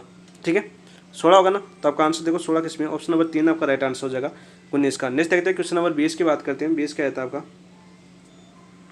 तो देखिए 20 क्या आएगा आपका, 20 का क्वेश्चन क्या था आपका, 20वां क्वेश्चन था, एक आदमी की ओर इशारा करते हुए एक महिला कहती है, एक आदमी की ओर इशारा कर रही है एक महिला और कहती है कि उसकी माँ, यानी ये एक आदमी की ओर इशारा कर रही है महिला, तो ये एक आदमी है। ठीक है, उसकी माँ, तो ये उसकी माँ हो गई। ठीक है, मेरे पुत्र के पिता की माँ, यानी मेरे पुत्र के पिता की माँ है, तो ये उसकी पुत्र की माँ, तो ये उसकी महिला का क्या हो जाएगा, पति हो जाएगा। और इसका पुत्र यानी इसके पुत्र की पिता की माँ, ये इसका क्या हो जाएगा, पिता हो जाएगा। ये क्या हो जाएगा आपका, पुत्र हो जाएगा। और ये क्या हो जाएगी, आपकी माता हो जाएगी। तो आदमी का महिला से क्या संबंध है, आदमी का महिला से क्या संबंध है, ये तो पूछा था हमें 20 में। तो आपका आ जाएगा पति हो जाएगा, आपका क्या हो जाएगा, आपका पति हो जाएगा। ठीक है, मेरे पुत्र के पिता की माँ है, तो उसका पुत्र होगा तो इसका पति होगा, तभी तो उसका माँ हो जाएगी आपकी। तो क्या होगा आपका पति। ऑप्शन नंबर 2 आपका राइट आंसर हो जाएगा अभी इसमें। नेक्स्ट देखो क्वेश्चन नंबर नेक्स्ट देखते हैं हम 21। 21 क्या आपका, एक परिमेय संख्या का हर उसके अंश से 18 अधिक है। एक परिमेय संख्या है उसका हर है, हर कौन सा होता है आपका, नीचे भाग वाला, ठीक है, 18 अधिक है, 18 अधिक है, ठीक है। यदि अंश में 17 जोड़ते हैं और हर में 1 घटाते हैं, ने पर परिमेय संख्या 3/2 प्राप्त होती है, तब परिमेय संख्या क्या थी ये हमें बताना है। तो देखो यहाँ पर क्या आ रहा है आपका, तो देखो क्या देर का अंश 18 अधिक है, तो मान लेता हूँ मैं उसके अंश से 18 अधिक है, अंश x है तो हर कितना हो जाएगा आपका x + 18 हो जाएगा, ठीक है। यदि अंश में 17 जोड़ते हैं, अंश में 17 जोड़ते हैं, चलो 17 जोड़ दिया, अंश में 17 जोड़ते हैं, ठीक है, हर में 1 उठाते हैं, तो हर में 1 उठा दिया, ये हर में 1 उठा दिया, तो परिमेय संख्या अपनी कितनी आ रही थी 3/2, ठीक है। तो आराम से x का मान निकालेंगे हम। तो यहाँ पर देखो यहाँ पर क्या आ जाएगा, तो इसको तो 18 से 1 तो 17, ये तो आपका प्लस हो जाएगा, 1 हो गया, ये तो कैंसिल करते हो गया आपका। तो यहाँ पर देखो क्वेश्चन में मिस्टेक है, हाँ क्वेश्चन में मिस्टेक है, मुझे याद है कि यहाँ पर कितना था 8, कितना था आपका 8, ठीक है, 18 नहीं है, कितना था 8। तो देखो आप करते हैं हम इसको, यहाँ पर यदि मैं देखो x अंश में अंश x है तो उसका हर अंश से 8 अधिक है, तो x + 60 आ जाएगा, ठीक है। फिर देखो आप अंश में कितना जोड़ रहे हैं हम, 17 जोड़ रहे हैं, +17 जोड़ेंगे और हर में 1 उठा रहे हैं, तो -1 कर रहे और बराबर कितना आ रहा है आपका 3/2 आ रहा है। तो यहाँ पर देखो x + 17 अपन 8 में से 1 गया तो 7, x + 7 बराबर कितना आ जाएगा आपका 3/2। एक वर्जा गुना करेंगे, देखो दो ऊपर वाले से होगा तो 2x + 7 दूना 34 बराबर 3x और 7 7 21, ठीक है। तो यहाँ पर देखो 2x उधर जाएगा तो कितना बचेगा आपका x, और इधर 21 इधर आएगा तो 34 में से 21 गए जाएंगे तो कितना बचेगा आपका 34 में 4 में से 1 गया तो 3 और 1 13, तो x बराबर कितना है अपने पास, x बराबर आया अपने पास 13, ठीक है। तब परिमेय संख्या है, तब परिमेय संख्या है, ये पूछा था हमें। तो यहाँ पर देखो अंश कितना था, हमने x माना था और हर कितना माना था x + 60, तो x का मान कितना है अपने पास 13 आया, तो ऊपर तो 13 आ जाएगा और 13 + 18, 13 18 कितना हो जाएगा अपने पास 8, वापस 18 ले रहा हूँ मैं, देखो 8, ठीक है।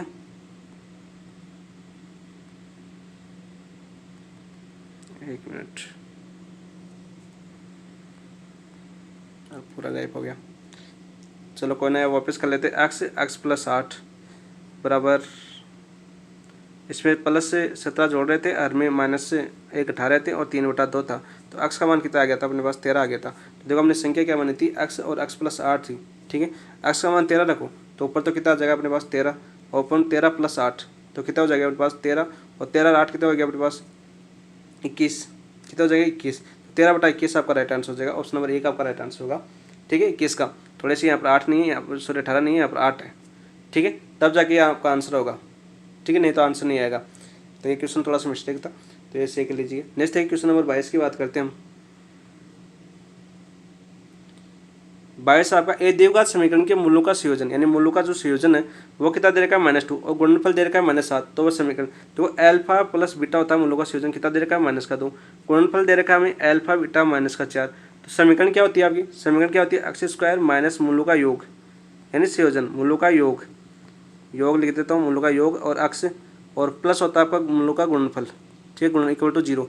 तो देखो x² माइनस है और माइनस का x प्लस योग कितना है आपको माइनस माइनस क्या जगह वो +2x, और गुणन कितना आपको -4x जो सॉरी 4x नहीं आएगा बराबर 0। तो आपका आंसर क्या हो जाएगा x² + 2x - 4, तो x² + 2x - 4 ऑप्शन नंबर 3 आपका राइट आंसर हो जाएगा 22 का। नेक्स्ट देखो क्वेश्चन नंबर 23 की बात करते हैं।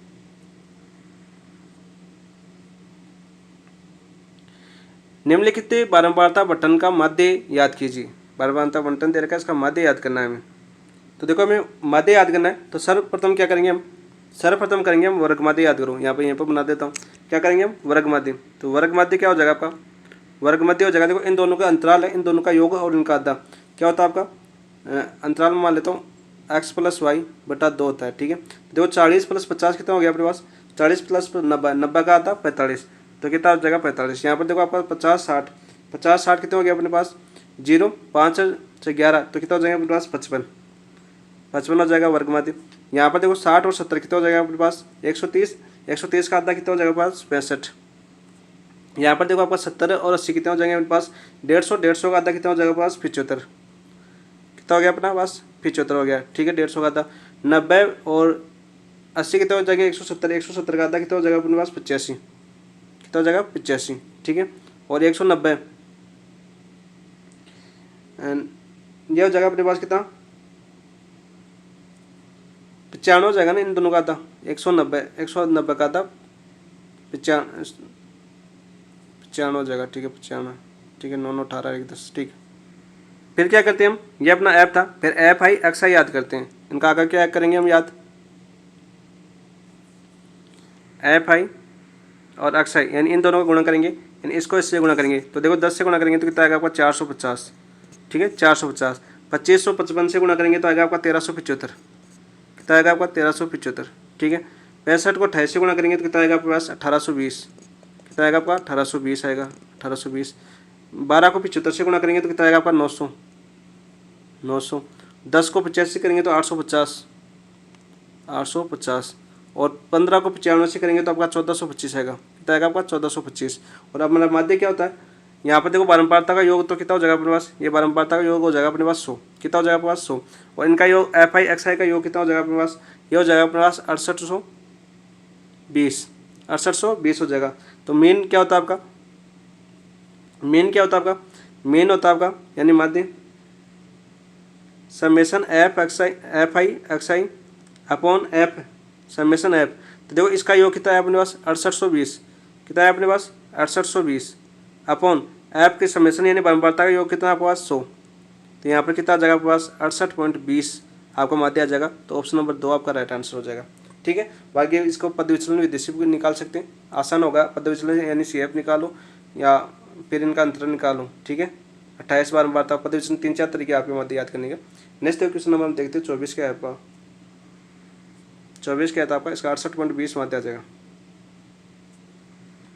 24 आपका किसी बेलन का वर्ती बेलन का व्यास है अपना 9.8 सेंटीमीटर, व्यास कितना आपका 9.8 सेंटीमीटर व्यास है।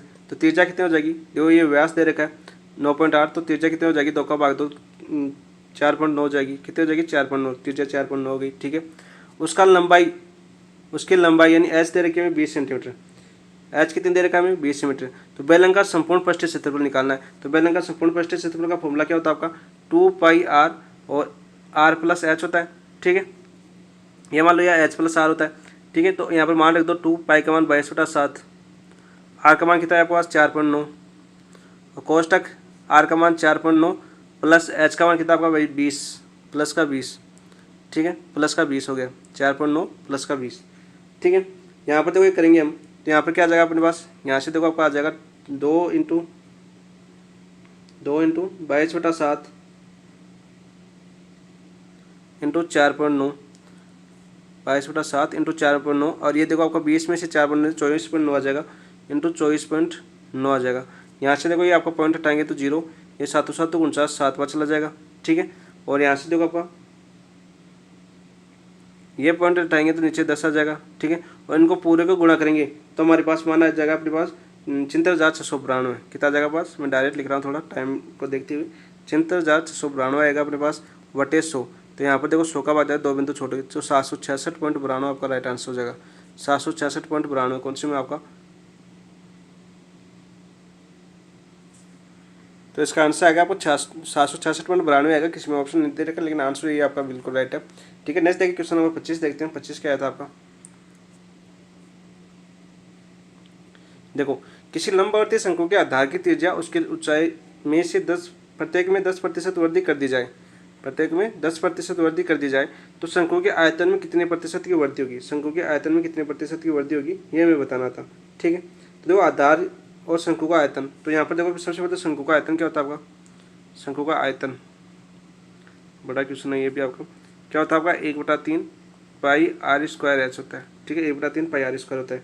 अब देखो मैं क्या दे रखा है, ऊंचाई त्रिज्या तथा उसकी ऊंचाई में प्रत्येक में 10% की वृद्धि कर दी जाए। पहले तो ये था आपका, अब त्रिज्या में 10% की वृद्धि कर दी जाए तो क्या हो जाएगा अपने पास, नए शंकु के आधार की त्रिज्या कितनी हो जाएगी अपने पास, नए शंकु के आधार की त्रिज्या हो जाएगी अपने पास, यहाँ पर कर रहा हूँ मैं आपका, क्या हो जाएगी अपने पास, ये हो जाएगी आपका 110% वृद्धि करिए ना बटा 100 इंटू एच, तो यहाँ से क्या आ जाएगा अपने पास 11h/10 10 हो जाएगी। ठीक है, नए शंकु की ऊंचाई। तो यहाँ पर देखो नया आयतन क्या जाएगा, नया आयतन यहाँ से देखो 1/3, ठीक है, पाई r² मतलब क्या जाएगा 10% वृद्धि की ना, तो 11/10 का r का होल स्क्वायर और इंटू ऊंचाई में भी 10% वृद्धि कर दी तो कितना आ जाएगा आपके पास 11h/10। ठीक है, तो यहाँ से इसको गुणा करेंगे तो यहाँ पर कितना आ जाएगा आपको देखो 11 का क्यूब कितना 121, कितना आ जाएगा 121 और 11 स्क्वायर है आपको 11 × 11 11 क्यूब, तो 11 का क्यूब कितना होता है 11 का क्यूब होता है आपका 1331, कितना होता है 1331, तो ऊपर तो आ जाएगा 1331 1/3 पाई। यहाँ पर देखो 11 का क्यूब हो जाएगा 1331 और आर भी आ गया आपका RH, चलो RH आ जाएगा r²h। ठीक है, नीचे देखो आपका 10 का स्क्वायर 100 और 10 है आपका 1000, नीचे कितना आ जाएगा आपके पास 1000 आ जाएगा। ठीक है, 1000 आ गया। ठीक है, आपका ये आ गया आपके पास नया आयतन आ गया। तो हमें क्या पूछा कि आयतन में कितने प्रतिशत की वृद्धि हुई, आयतन में कितने प्रतिशत की वृद्धि हुई। तो यहाँ पर देखो इसमें से जो नया आयतन आया उसमें पहले वाला आयतन घटा देंगे तो आयतन में वृद्धि कितनी हुई है हमें पता चल जाएगा। तो यहाँ पर देखो क्या जगह आयतन में कितनी वृद्धि हुई, यहाँ पर कर देता हूँ नीचे वृद्धि, तो वृद्धि कितनी हो जाएगी पर 1/3 पाई r²h कॉमन ले लेता हूँ और यहाँ पर इसको घटा रहा था मैं, तो घटाएंगे तो कितना जगह आपका 1331 क्यूब अपॉन 1000 और माइनस पुराना वाला क्या था आपका ये घटा रहा तो मैंने कॉमन ले लिया 1/3 पाई r²। और ये आपका देखो इस जो नया आयतन है ना उसमें ये आपको पहले वाला आयतन घटा देंगे तो कितना वृद्धि हुई है हमें पता चल जाएगा। तो इसको घटा देंगे तो ये आ जाएगा 1000, इधर लघुत्तम लेंगे तो 1331 में से 1000 जाएंगे तो कितना बचेगा आपका 331, 331/1000, 331 बटा क्या आएगा आपका 1000 आएगा ना, तो 331 गुणा में आ जाएगा अपने पास 331/1000 और बाकी ये तो आपका आयतन है ही, ये तो आपका आयतन का फॉर्मूला। तो कितनी वृद्धि हुई आपकी यहाँ पर देखो 100 से गुणा करेंगे, 100 से गुणा करेंगे परसेंट निकालने के लिए तो 2 बिंदु से 2 बिंदु चला जाएगा 10 बचा आपका 33.1% की वृद्धि हो जाएगी। इसका परसेंट निकालेंगे इसका तो कितना आएगा आपके पास 33.1% की वृद्धि होगी। 33.1% ऑप्शन में है क्या, ऑप्शन नंबर 2 आपका राइट आंसर हो जाएगा 25 का। नेक्स्ट देखो क्वेश्चन नंबर 26 की बात करते हैं। 26 क्या आपका 26 आपका हिंदी से संबंधित क्वेश्चन आ गया। निम्न में से किन शब्दों में सही संधि हुई है, निम्न में से किन शब्दों में सही संधि हुई है ये हमें पूछा है 26 के अंदर, किन शब्दों में सही संधि हुई है आपकी। तो देखो आपका प्रयदनर्थी पार्थी, ठीक है बिल्कुल राइट आपका सही संधि। देखो प्रयदनर्थी है, प्रयदनर्थी है तो प्रार्थी ये प्रे नहीं होता, क्या होता है आपका प्र होता है, इसमें क्या होता है प्रयदनर्थी होता है प्रार्थी में तो। ठीक है, तो ये तो आपका गलत हो जाएगा। ठीक है, हरिदन इच्छा, हरिदन इच्छा, हरिच्छा हरिच्छा नहीं होता हरिच्छा होता है, बढ़िया आता आपका हरिच्छा होता है हरिच्छा। ठीक है, ये गलत हो जाएगा आपके पास। प्रयदन उत्साह प्रोत्साहन होता है बिल्कुल राइट। और तथादन एवं क्या होता है आपका थत्य होता है बिल्कुल राइट। हमें क्या होता सही संधि पूछी थी तो पहला दूसरा तो गलत था, तो कौन सा हो गया आपका शायद कौन से ऑप्शन में देखो ऑप्शन नंबर 3 आपका राइट आंसर हो जाएगा 26 में। नेक्स्ट देखो क्वेश्चन नंबर 27 की बात करते हैं। 27 क्या आता है आपका निम्नलिखित में से किन शब्दों में प्रति उपसर्ग का प्रयोग हुआ, किन शब्दों में आपका प्रति उपसर्ग का प्रयोग हुआ है ये हमें बताना था। देखो प्रत्याघात, प्रत्याघात में प्रति उपसर्ग का प्रयोग हुआ है, प्रतिद्वंद्वघात, ठीक है प्रति उपसर्ग का प्रयोग हुआ है बिल्कुल राइट है ये आपका। प्रतिभा, प्रतिभा में प्रति उपसर्ग का प्रयोग हुआ है, ठीक है। प्रत्यर्पण में भी प्रति उपसर्ग का प्रयोग हुआ है, ठीक है। और आपका परिणीत है, परिणीत में कौन से उपसर्ग का प्रयोग हुआ आपका प्र उपसर्ग का प्रयोग हुआ, कौन से का प्र। तो हमें क्या पूछा प्रति उपसर्ग का, तो ड में नहीं हुआ तो ए बेस्ट है, कौन से में ए बेस्ट है, देखो ऑप्शन नंबर 2 आपका राइट आंसर हो जाएगा। नेक्स्ट देखो क्वेश्चन नंबर 28 की बात करते हैं। 28 क्या था आपका निम्नलिखित में से किन विकल्प में इक्की प्रत्यय का प्रयोग नहीं हुआ, इक्की प्रत्यय का प्रयोग नहीं हुआ है ये हमें पूछा है 28 के अंदर। तो देखो आपका खिड़की, खिड़की में आपका इक्की प्रत्यय का प्रयोग नहीं हुआ है, ठीक है इसमें नहीं हुआ आपका। बाकी मानविकी में इक्की प्रत्यय का प्रयोग हुआ है, यांत्रिकी में सांख्यिकी में इक्की प्रत्यय का प्रयोग हुआ है, आपका भौतिकी में इक्की प्रत्यय का प्रयोग हुआ है। तो आपका कौन से में नहीं हुआ, ऑप्शन नंबर 1 में नहीं हुआ। 28 में आंसर हो जाएगा आपका ऑप्शन नंबर 1। नेक्स्ट देखो क्वेश्चन नंबर 29। 29 क्या पूछा गया हमें, 29 पूछा गया आपका निम्नलिखित में से किस विकल्प में सही शब्द युग्म की दृष्टि से सही है, सभी शब्द शब्द युग्म की दृष्टि से सही है ये हमें पूछा है 29 के अंदर। तो देखो कौन सा सही है आपका, पहला दे रखा है आपका अनर्थ। अनर्थ का क्या होता है, अशुद्ध नहीं होता असत्य होता है, क्या होता है आपका असत्य, ठीक है। अनित्य का नश्वर सही है आपका। छगड़ी है, छगड़ी का क्या होता है आपका छाता नहीं होता, छगड़ी क्या होता है आपका बकरी, बकरी होता है बकरी, ठीक है। और छकड़ी आपका बैलगाड़ी सही है, ठीक है। तरणी, तरणी का क्या होता है आपका सूर्य, ठीक है। तरणी का क्या होता है आपका नाव। तो आपका सही सब विकल्प तो आपका ऑप्शन नंबर 3 है। तो 29 का आंसर हो जाएगा आपका ऑप्शन नंबर 3। निगम का निकास, निकास नहीं होता, निगम का संगठन होता है। क्या होता है आपका संगठन, संगठन। और निर्गम का क्या होता है आपका निकास। उल्टा दे रखा था ये आपका, उल्टा दे रखा था। तो आपका आंसर हो जाएगा option number 3 29। Next question number 30 की बात करते हैं। 30 क्या है आपका, अधोक का सही हिंदी शब्द परिभाषित शब्द है। हिंदी से परिभाषित शब्द कौन सा। तदर्थ, स्थगन, आनुषंगिक, पूर्ववर्त। तो कौन सा होता है आपका 30 का। देखो आपका तदर्थ तो होता है आपका अधोक। तो आपका आंसर तो ऑप्शन नंबर 1 ही हो जाएगा 30 में। क्या हो जाएगा ऑप्शन नंबर 3, ठीक है। स्थगन का क्या होता है आपका, यह होता है आपका एडजॉर्नमेंट। लिख देता हूँ मैं यहाँ पर ADJOURNMENT,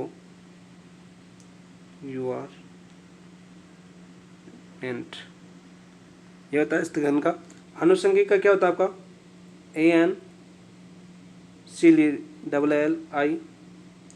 ANCLLIARY, एंसिलरी। और पूर्ववर्ती क्या होता है आपका, पूर्ववर्ती होता है आपका एंटीसेडेंट, एंटीसेडेंट, ये होता है आपका पूर्ववर्त का, ठीक है। सही शब्दबाजी इंग्लिश शब्द। तो आपका आंसर हो जाएगा 30 में ऑप्शन नंबर 1। नेक्स्ट देखो क्वेश्चन नंबर 31 की बात करते हैं। 31 क्या है आपका, identify the correct passive form of the given sentence the जज इंक्वायर्ड इनटू द केस। तो आंसर तो आपका ऑप्शन नंबर 2 हो गया वंशपत्या। देखो दो प्रकार के होते हैं आपका, एक तो सविस्थानीय होते हैं आपके सविस्थानी, और दूसरे सविस्थानी कौन से होते हैं आपके जो राष्ट्रीय उद्यान होते हैं ना। तो आपके राष्ट्रीय उद्यान, राष्ट्रीय उद्यान, राष्ट्रीय उद्यान के अलावा वन्य जीव अभ्यारण्य, वन्य जीव अभ्यारण्य, अभ्यारण्य, ठीक है। इसके अलावा कौन से होते हैं आपके जैवमंडलीय क्षेत्र, जैवमंडलीय क्षेत्र, जैवमंडलीय क्षेत्र। ये तो किस में आता है आपके सविस्थानी में आता है। हमें पूछा था नहीं है, तो देखो ये भी आ गया, ये भी आ गया, ये भी आ गया। वनस्पति उद्यान है ना, ये किस में आता है आपका बहिस्थानीय संरक्षण में। किस में आता है ये आपका बहिस्थानीय संरक्षण में, बहिस्थानीय संरक्षण के अंदर आता है, बहिस्थानीय संरक्षण। कौन वनस्पति उद्यान। इसके अलावा कृत्रिम उद्यान भी आ सकता है आपका, कृत्रिम उद्यान, ठीक है। और इसके अलावा कृत्रिम ग्रीन हाउस, जीन बैंक भी आ सकता है आपका, जीन बैंक, ये भी आपका बहिस्थानीय संरक्षण है, ठीक है। कृत्रिम ग्रीन हाउस भी आ सकता है, कृत्रिम ग्रीन हाउस, ये भी कैसा आपका ग्रीन हाउस, ये भी आपका बहिस्थानीय संरक्षण है। यहाँ पर देखो मैं पूछा था कि सविस्थान पद्धति नहीं है तो आपको वनस्पति उद्यान नहीं है। तो ऑप्शन नंबर 2 आपका राइट आंसर हो गया 36 का। नेक्स्ट क्वेश्चन नंबर 37 की बात करते हैं हम। क्वेश्चन नंबर 37 क्या आपका, किस प्रकार के संयोजी ऊतक वसा के रूप में ऊर्जा संग्रहित करने के लिए जिम्मेदार है। किस प्रकार के संयोजी ऊतक जो वसा के रूप में ऊर्जा संग्रहित करने के लिए जिम्मेदार है। रक्त, उपास्थि, वसा या परिधुर्वी। तो 37 में आपका आंसर हो जाएगा ऑप्शन नंबर 3 वसा ऊतक। क्या हो जाएगा आपका वसा ऊतक, ठीक है। बहुकोशिकीय सेल होता है आपका जो ऊर्जा ग्रहण करने के लिए क्या होता है आपका कोशिकाओं का बना होता है। ये आपका वसा ऊतक 2 प्रकार के होते हैं। आपको पता है वसा ऊतक कितने प्रकार के होते हैं, 2 प्रकार के होते हैं वसा ऊतक, 2 प्रकार के होते हैं। ये तो सफ़ेद वसा और सफ़ेद वसा ऊतक। इसके अलावा क्या होता है आपका भूरा वसा ऊतक। दूसरा कौन सा होता है आपका भूरा वसा ऊतक। तो वसा ऊतक है वो आपके 2 प्रकार के होते हैं, ठीक है। नेक्स्ट क्वेश्चन नंबर 37 की बात करते हैं हम। 37 तो हो गया। क्वेश्चन नंबर 38 की बात करते हैं। 38 क्या आता है आपका, एबिसिक एसिड नामक पादप हार्मोन का मुख्य कार्य है। जो आपका एबिसिक एसिड नामक पादप है उसका हार्मोन का मुख्य कार्य नामक क्या आपका कोशिकाओं की लंबाई बढ़ाना, कोशिकाओं का विभाजन को बढ़ाना देना, वृद्धि को रोकना, तने और जड़ों की वृद्धि को बढ़ावा देना। पिछला जो टेस्ट होता है आपका फाइनल टेस्ट 1 उसमें बताया था मैंने, उसका काम क्या है आपका वृद्धि, पादों में वृद्धि को रोकने का कार्य करता है। आपका ऑप्शन नंबर कौन सा होगा रोकने का कार्य करता है 3, वृद्धि को रोकना। एबिसिक का मतलब कार्य 3-4 हार्मोन आए थे उसके अंदर, चारों के बारे में बताया था कौन सा किस्म काम आता है। पिछले फाइनल टेस्ट 1 का बात कर देता मैं। नेक्स्ट क्वेश्चन नंबर 39 की बात करते हैं। 39 में क्या आता है आपका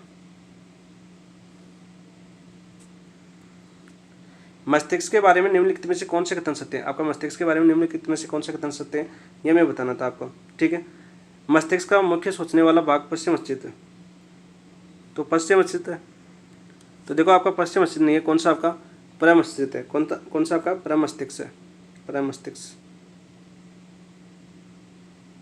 ठीक है, जो मस्तिष्क का मुख्य सोचने वाला भाग पश्चिम मस्तिष्क नहीं है, आपका प्रमस्तिष्क है। तो ये तो पहला तो गलत हो गया आपका।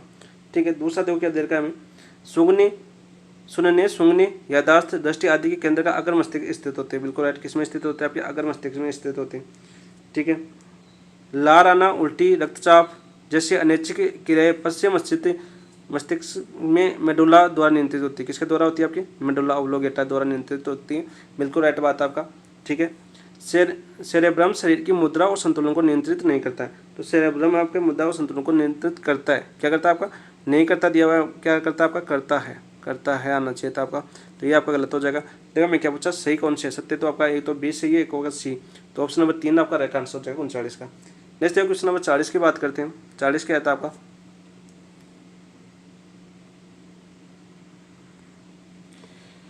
तंत्रिका आवेग के संरक्षण के बारे में निम्नलिखित में से कौन सा कथन गलत है? तंत्रिका जो आवेग है उसके संरक्षण के बारे में निम्नलिखित में से कौन सा गलत है, ये मैं बताना था 40 के अंदर। तो देखिए कौन सा आपका गलत हो जाएगा। पहला दे रखा आपका ऑप्शन, तंत्रिका आवेग डेट्राइट सिरे में से अक्सर तंतु सिरे की ओर जाता है। बिल्कुल राइट है आपका। डेट्राइट सिरे पर विद्युत आवेग कुछ रसायनों को मुक्त करते हैं, समान मुक्त करते हैं, जो दूसरे न्यूट्रॉन के अक्ष तंतु सिरे पर विद्युत आवेग उत्पन्न करते हैं। तो कुछ नहीं करते, समान करते हैं, समान बराबर भागों में करते हैं आपका समान। तो ये आपका गलत हो जाएगा। एक न्यूट्रॉन में अक्ष तंतु सिरे के मुक्त रसायन सिनेप्स पार करते हैं तथा दूसरे न्यूट्रॉन डेट्राइट के समान विद्युत आवेग उत्पन्न करते हैं। बिल्कुल राइट है आपका। एक न्यूरॉन वह केवल दूसरे न्यूरॉन को बल्कि मांसपेशियों को, ग्रंथि कोशिकाओं को विद्युत आवेग प्रेषित करता है। बिल्कुल राइट है। निम्नलिखित कौन सा कथन गलत है? तो आपका ऑप्शन नंबर 2 आपका गलत हो जाएगा 40 के अंदर। नेक्स्ट देखो क्वेश्चन नंबर बात करते हैं 41 की। 41 क्या था आपका?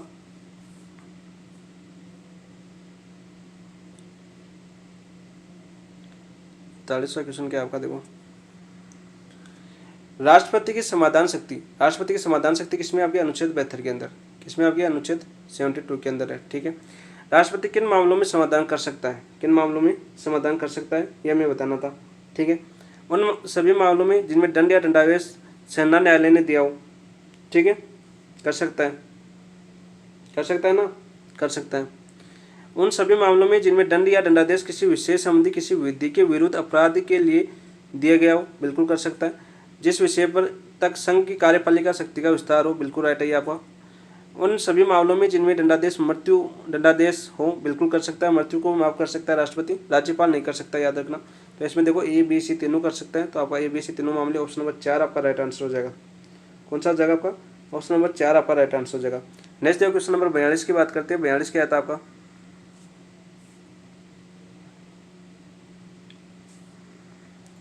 भारत के कौन कौन से प्रधानमंत्री राज्यसभा के सदस्य रहे हैं? सदैव रहे। कौन कौन से प्रधानमंत्री हैं जो आपके राज्यसभा के सदस्य रहे? ये हमें बताना था। काफी इंपॉर्टेंट क्वेश्चन है आपका 42 के अंदर। तो यहाँ पर देखो, इंदिरा गांधी, जब इंदिरा गांधी प्रधानमंत्री बनी थी, ठीक है, तब आपकी राज्यसभा सदस्य थी। राज्यसभा सदस्य के रूप में तो प्रधानमंत्री बनी थी। ठीक है, राज्यसभा सदस्य के रूप में प्रधानमंत्री बनने वाली पहली महिला इंदिरा गांधी। ठीक है, इंदिरा गांधी के बाद में कोई नहीं बना। तो ये तो आपका है, ये तो है।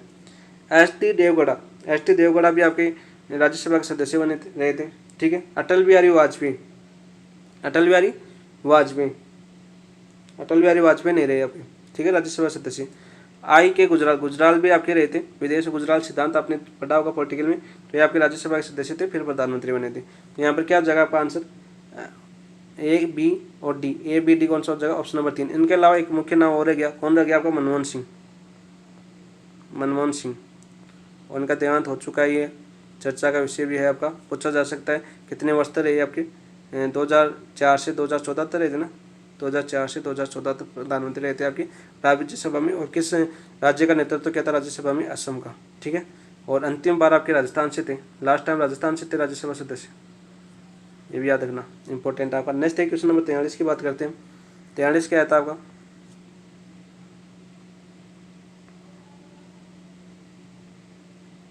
ज़्यादा छोटा हो गया ना, कौन है देखते हैं, यहाँ तक कर लेते हैं। ओके, आप देखो सूची फर्स्ट को सूची सेकंड सम्मिलित कीजिए। सूची फर्स्ट दे रखी है, सूची सेकंड। सूची फर्स्ट में दे रखी है उच्चतम न्यायालय का गठन। उच्चतम न्यायालय का गठन किस अनुच्छेद के तहत किया जाता है? भारतीय अनुच्छेद 124(1) के तहत। तो देखो पहले में 4 आएगा, पहले में क्या आएगा आपका 4 आएगा, तो पहले में 4 इसमें, तो इसमें 4 नहीं है, ये तो कैंसिल हो जाएगा। 124(1) के तहत होता है, ठीक है। उच्चतम न्यायालय का गठन किया जाता है। उच्चतम न्यायालय के न्यायाधीशों की योग्यताएं, उच्चतम न्यायालय के न्यायाधीशों की योग्यताएं हैं वो किसमें आपके 124(3) के अंदर है। तो 124(3) किसमें आपका 124(3) ये रहा आपका, ठीक है। उच्चतम न्यायालय के न्यायाधीशों का शपथ ग्रहण, अनुच्छेद 2 शपथ ग्रहण है वो किसमें आपका अनुच्छेद 124(6) के अंदर है। तो 124(6) ये आपका ये रहा, ठीक है। तीसरा उच्चतम न्यायालय के कार्य का स्थान, ये आपका अनुच्छेद बच गया जो 130। तो आपका आंसर क्या हो जाएगा 143 में, 143 में आंसर हो जाएगा आपका 4 3 2 1, ऑप्शन नंबर 3 आपका राइट आंसर हो जाएगा, ठीक है। नेक्स्ट एक क्वेश्चन नंबर बात करते हैं 44 की।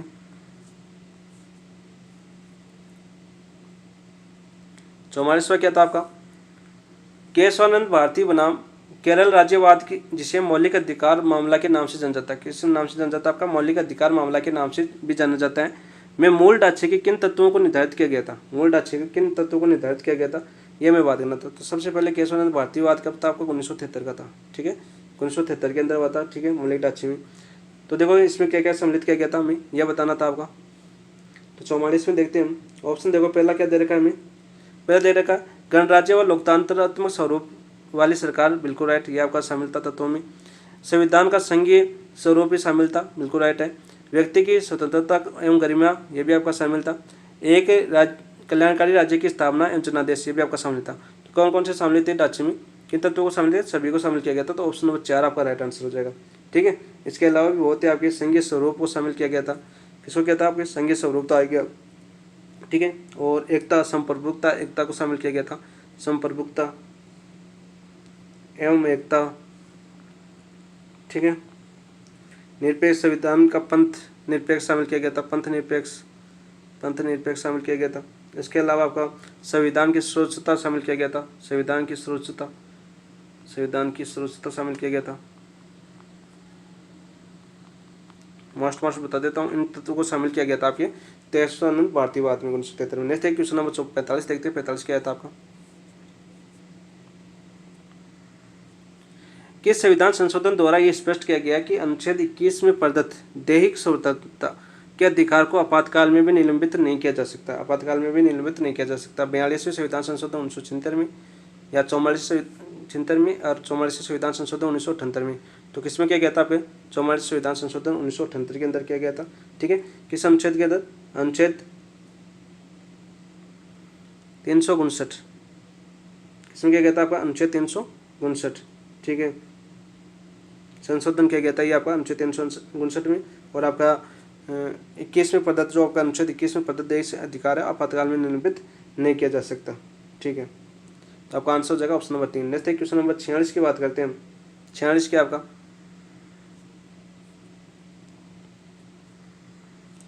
निम्नलिखित में से कौन सा युग्म सम्मिलित नहीं है? कौन सा युग्म है जो आपका सम्मिलित नहीं था? खनिज या खनन क्षेत्र, खनिज या खनन क्षेत्र दे रखा था 46 में। तो देखो कौन सा सम्मिलित नहीं है आपका, सीसा जस्ता, तो आपका माचिया मगरा, बिल्कुल राइट है आपका। मैग्नीज आपका लीलवानी, बिल्कुल राइट है।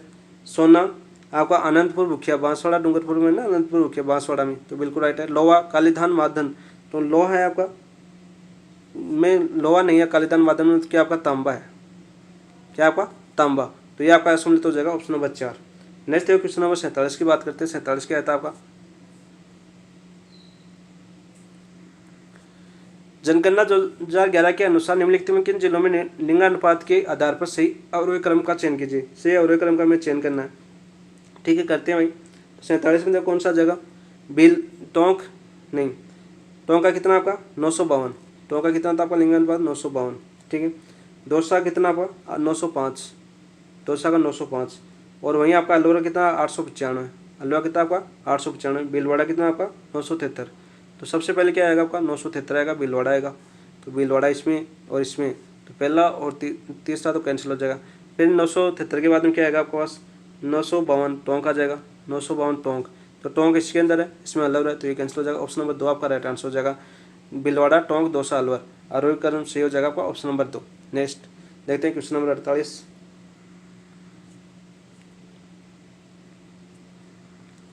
निम्नलिखित नदी समूह में किस समूह का उद्गम स्थल राजस्थान में नहीं है? कौन सा समूह है जिसका उद्गम राजस्थान में नहीं है, यह मैं बताना था।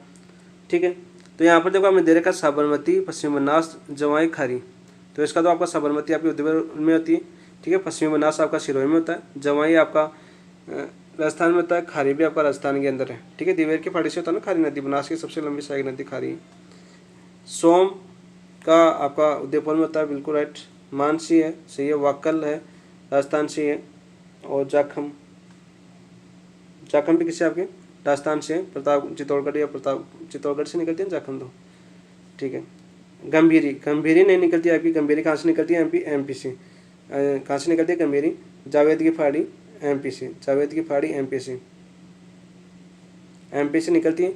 और चित्तौड़गढ़ के निम्बाहेड़ा से प्रवेश करती है। निम्बाहेड़ा है ना चित्तौड़गढ़, निम्बाहेड़ा कहाँ पर आपका? चित्तौड़गढ़। निम्बाहेड़ा से प्रवेश करती है और फिर किस में मिल जाती है आपकी? जो चित्तौड़गढ़ का किला गंभीरी और बेड़च के संगम पर है ना, बेड़च ही थी ना, वो दाई ओर से आती है, बेड़च नाम भूल गया, उदय सागर झील से होती निकलती है, क्या नाम था उसका? बेड़च ही था शायद। तो वो आपकी गंभीरी, तो आपकी जावत की बेड़ी एमपी निम्बाहेड़ा चित्तौड़ से। पार्वती है रायसेन से प्रवेश करती है आपकी। पार्वती आपकी सोरसेन एमपी से। सीहोर आ सकता है आपका, सीहोर एमपी से ये आपका उद्गम होता है, मध्य प्रदेश से। काली सिंध का आपको पता है आपका एमपी से प्राप्त होता है काली सिंध। ठीक है, आपके गागरोन इधर झालावाड़ में प्रवेश करती है काली सिंध। परवन भी आपका मालवा पठार से होता है आपका, मालवा का पठार एमपी से। मालवा का पठार एमपी से इसका उद्गम होता है। ठीक है, तो ये सभी आपके मध्य प्रदेश से निकलती हैं। जो तीसरा ऑप्शन दे रखा है सभी मध्य प्रदेश से निकलती है, तो ऑप्शन नंबर 3 राजस्थान में नहीं उद्गम होता। ठीक है, नेक्स्ट देखो क्वेश्चन नंबर 49 की बात करते हैं। 49 पूछा गया था आपका, निम्नलिखित कथनों पर विचार कीजिए। चलो विचार करते हैं निम्नलिखित कथनों पर। क्या दिया हुआ हमें? राजस्थान में प्रथम सीमेंट प्लांट लाखेरी में स्थापित किया था। बिल्कुल, लाखेरी कहाँ पर? बूंदी। और कौन सा क्या था आपका? एसीसी सीमेंट का कारखाना लाखेरी बूंदी में स्थापित किया था। बिल्कुल राइट आपका।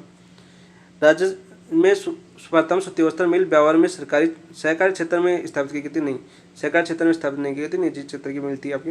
राजस्थान में पहली चीनी मिल केशवराय पाटन बंदी में, ये आपकी स्वतंत्रता के बाद लगभग 1965 में स्थापित की गई थी। ये तो नहीं गई थी। पहली कौन सी थी? The Mewar sugar mill, Bhopal Sagar में है ना आपका द मेवाड़ शुगर मिल।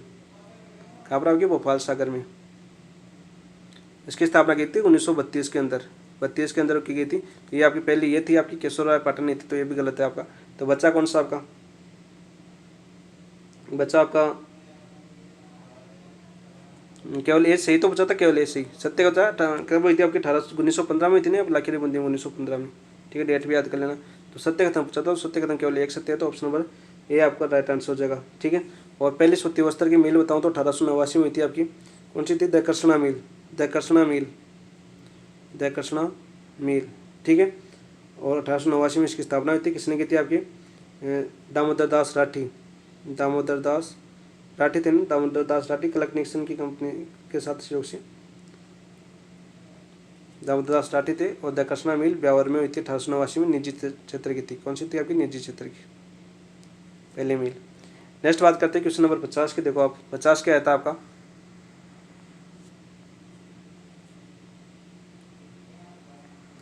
50 पूछा गया आपका, राजस्थान में स्थित कृषि संस्थानों के संबंध में निम्नलिखित कथनों पर विचार कीजिए। कृषि संस्थानों के में संबंधित आपका विचार करते हैं। पहली बात हम केंद्रीय शुष्क क्षेत्र उद्यानिकी संस्थान काजरी जोधपुर। केंद्रीय शुष्क उद्यानिकी संस्थान काजरी जोधपुर में नहीं है। कहाँ पर आपकी? बिछवाल बीकानेर के अंदर है। कहाँ पर आपकी? बिछवाल बीकानेर के अंदर है। ठीक है, बिछवाल बीकानेर। ठीक है, ये तो आपका गलत हो जाएगा। राष्ट्रीय बीजी मसाला अनुसंधान केंद्र तबजी अजमेर के अंदर है। बिल्कुल राइट है। तबजी की जगह आपका डुमाड़ा भी आ सकता है, डुमाड़ा भी आ सकता है, ये नाम भी पूछा जाता है इसके साथ। बिल्कुल राइट। राष्ट्रीय सरसों या रेपसीड भी आ सकता है आपका, रेपसीड। राष्ट्रीय सरसों या रेपसीड अनुसंधान केंद्र सेवर भरतपुर के अंदर है। बिल्कुल राइट आपका। केंद्रीय कृषि फर्म सूरतगढ़ फर्म्स की सहायता से स्थापित किया गया। देखो केंद्रीय आपका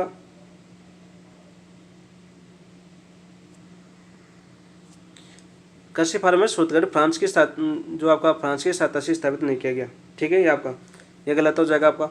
तो यहाँ पर फ्रांस दे रखा था ना, फ्रांस की सूत्रगत फ्रांस की सहायता से स्थापित नहीं किया गया, तो ये गलत हो गया। तो सत्य पूछा था मैं, तो सत्य कौन से हुए आपकी बी और सी सत्य है, तो ऑप्शन में देखो बी और सी है क्या है। ऑप्शन नंबर 2 आपका राइट आंसर हो जाएगा। ठीक है, नेक्स्ट क्वेश्चन नंबर देखते हैं। और ये आपका 1966 में रूस के बता दूँ आपको किसके सहयोग से या था, आपका रूस के सहयोग से स्थापित हुआ था।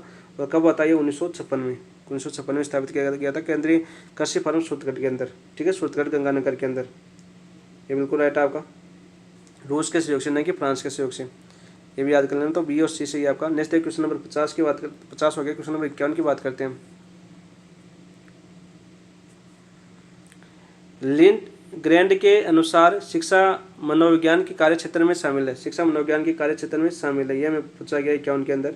कौन कौन से शामिल है आपके 5 प्रमुख कार्य क्षेत्र बताए थे इन्होंने। कितने बताए थे आपके लिंड ग्रैंड ने, कितने बताए थे आपके 5 प्रमुख कार्य क्षेत्र बताए थे, जिनमें कौन कौन से शामिल है ये हमें पूछा गया है 51 के अंदर। तो देखो आपका शिक्षार्थी शामिल है आपका।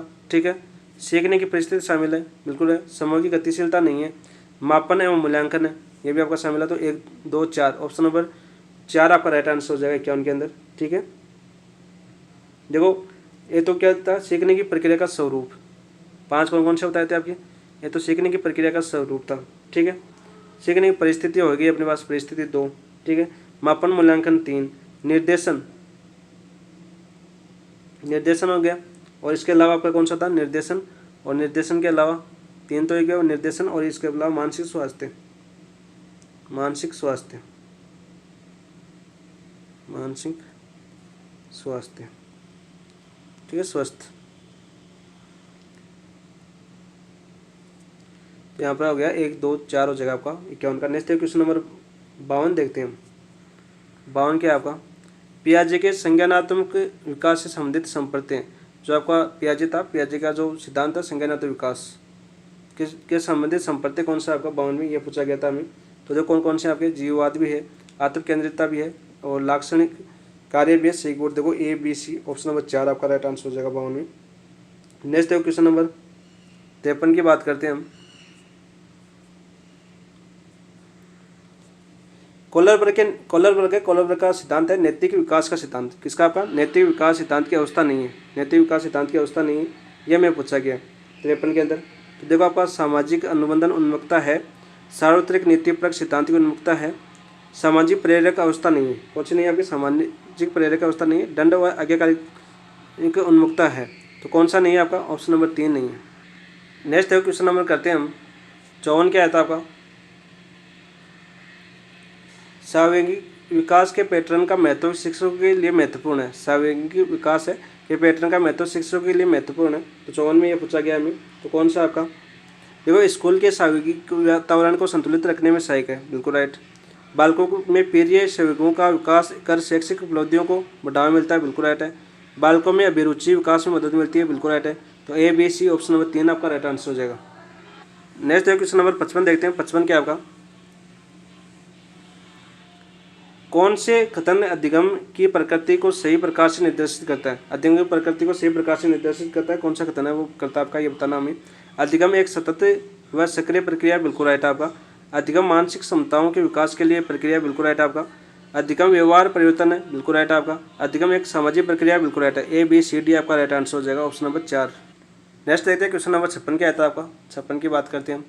निम्नलिखित में से शैक्षणिक प्रबंधन के कार्यों में सम्मिलित है। शैक्षणिक प्रबंधन के जो कार्य हैं उसमें सम्मिलित है, कौन कौन से सम्मिलित है ये हमें बताना था 56 के अंदर। तो देखो आपका एकीकरण भी शामिल है, अभिप्रेरणा भी शामिल है, नियंत्रण भी शामिल है और नव परिवर्तन भी शामिल है। तो सही कोड का मैं चेंज करना था, तो A B C D आपका सही कोड हो जाएगा, ऑप्शन नंबर 4 राइट आंसर हो जाएगा।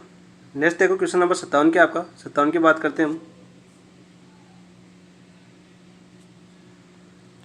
संपूर्ण गुणवत्ता प्रबंधन में गुणवत्ता अवधारणा का सही पदानुक्रम है। जो आपका संपूर्ण गुणवत्ता प्रबंधन है उसमें आपकी गुणवत्ता अवधारणा का सही पदानुक्रम है, नीचे से ऊपर की ओर बताना था हमें, नीचे से ऊपर की ओर बताना था 57 के अंदर। तो देखो सबसे पहले तो ये आपका गुणवत्ता प्रबंधन है, किसने दिया था आपका, एडवर्ड सेलिस ने दिया था। किसने दिया था आपकी, Edward Sallis. Total management in education पुस्तक भी किनकी आपकी, एडवर्ड सेलिस की है। ठीक है, एडवर्ड सेलिस ने आपका ये दिया था आपका, और इनकी पुस्तक थी आपकी टोटल मैनेजमेंट इन एजुकेशन। ठीक है, पुस्तक, इनकी पुस्तक का नाम याद करना, पुस्तक काफ़ी बार पूछा जाता है एग्जाम में। ठीक है, तो उनके अनुसार क्रम कौन सा हो जाएगा, देखो 57वीं क्रम हो जाएगा अपने पास निरीक्षण, फिर आपका गुणवत्ता नियंत्रण, फिर पता लगाना, फिर निवारण, फिर कुल गुणवत्ता प्रबंधन। ऑप्शन नंबर सी आपका राइट आंसर हो जाएगा 57 का। नेक्स्ट क्वेश्चन नंबर 58 की बात करते हैं। 58 क्या आता है आपका,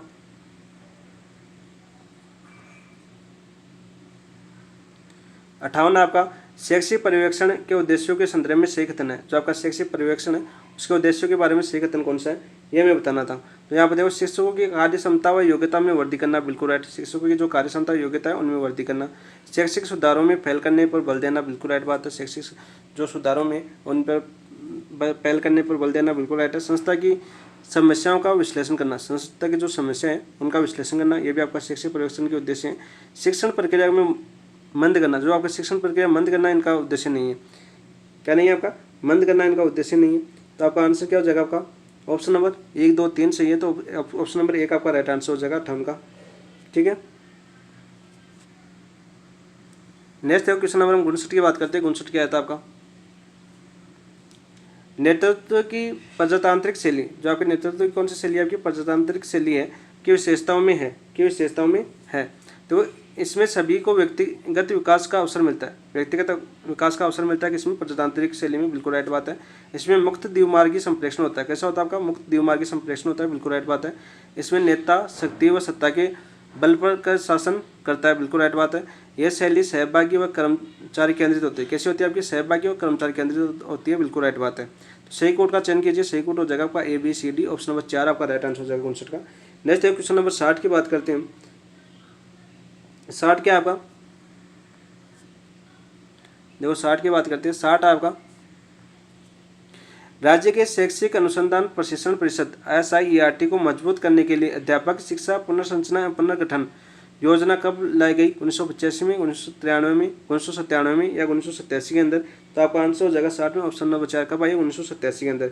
जो आपका राष्ट्रीय शिक्षा नीति आई थी 1986, जो आपकी राष्ट्रीय शिक्षा नीति आई थी, राष्ट्रीय शिक्षा नीति शिक्षा नीति कब आई थी, 1986। ठीक है, इसी के अनुशंसा पर आपके लिए जो अध्यापक शिक्षा पुनर्संरचना पुनर्गठन योजना का गठन किया गया था 1987 के अंदर।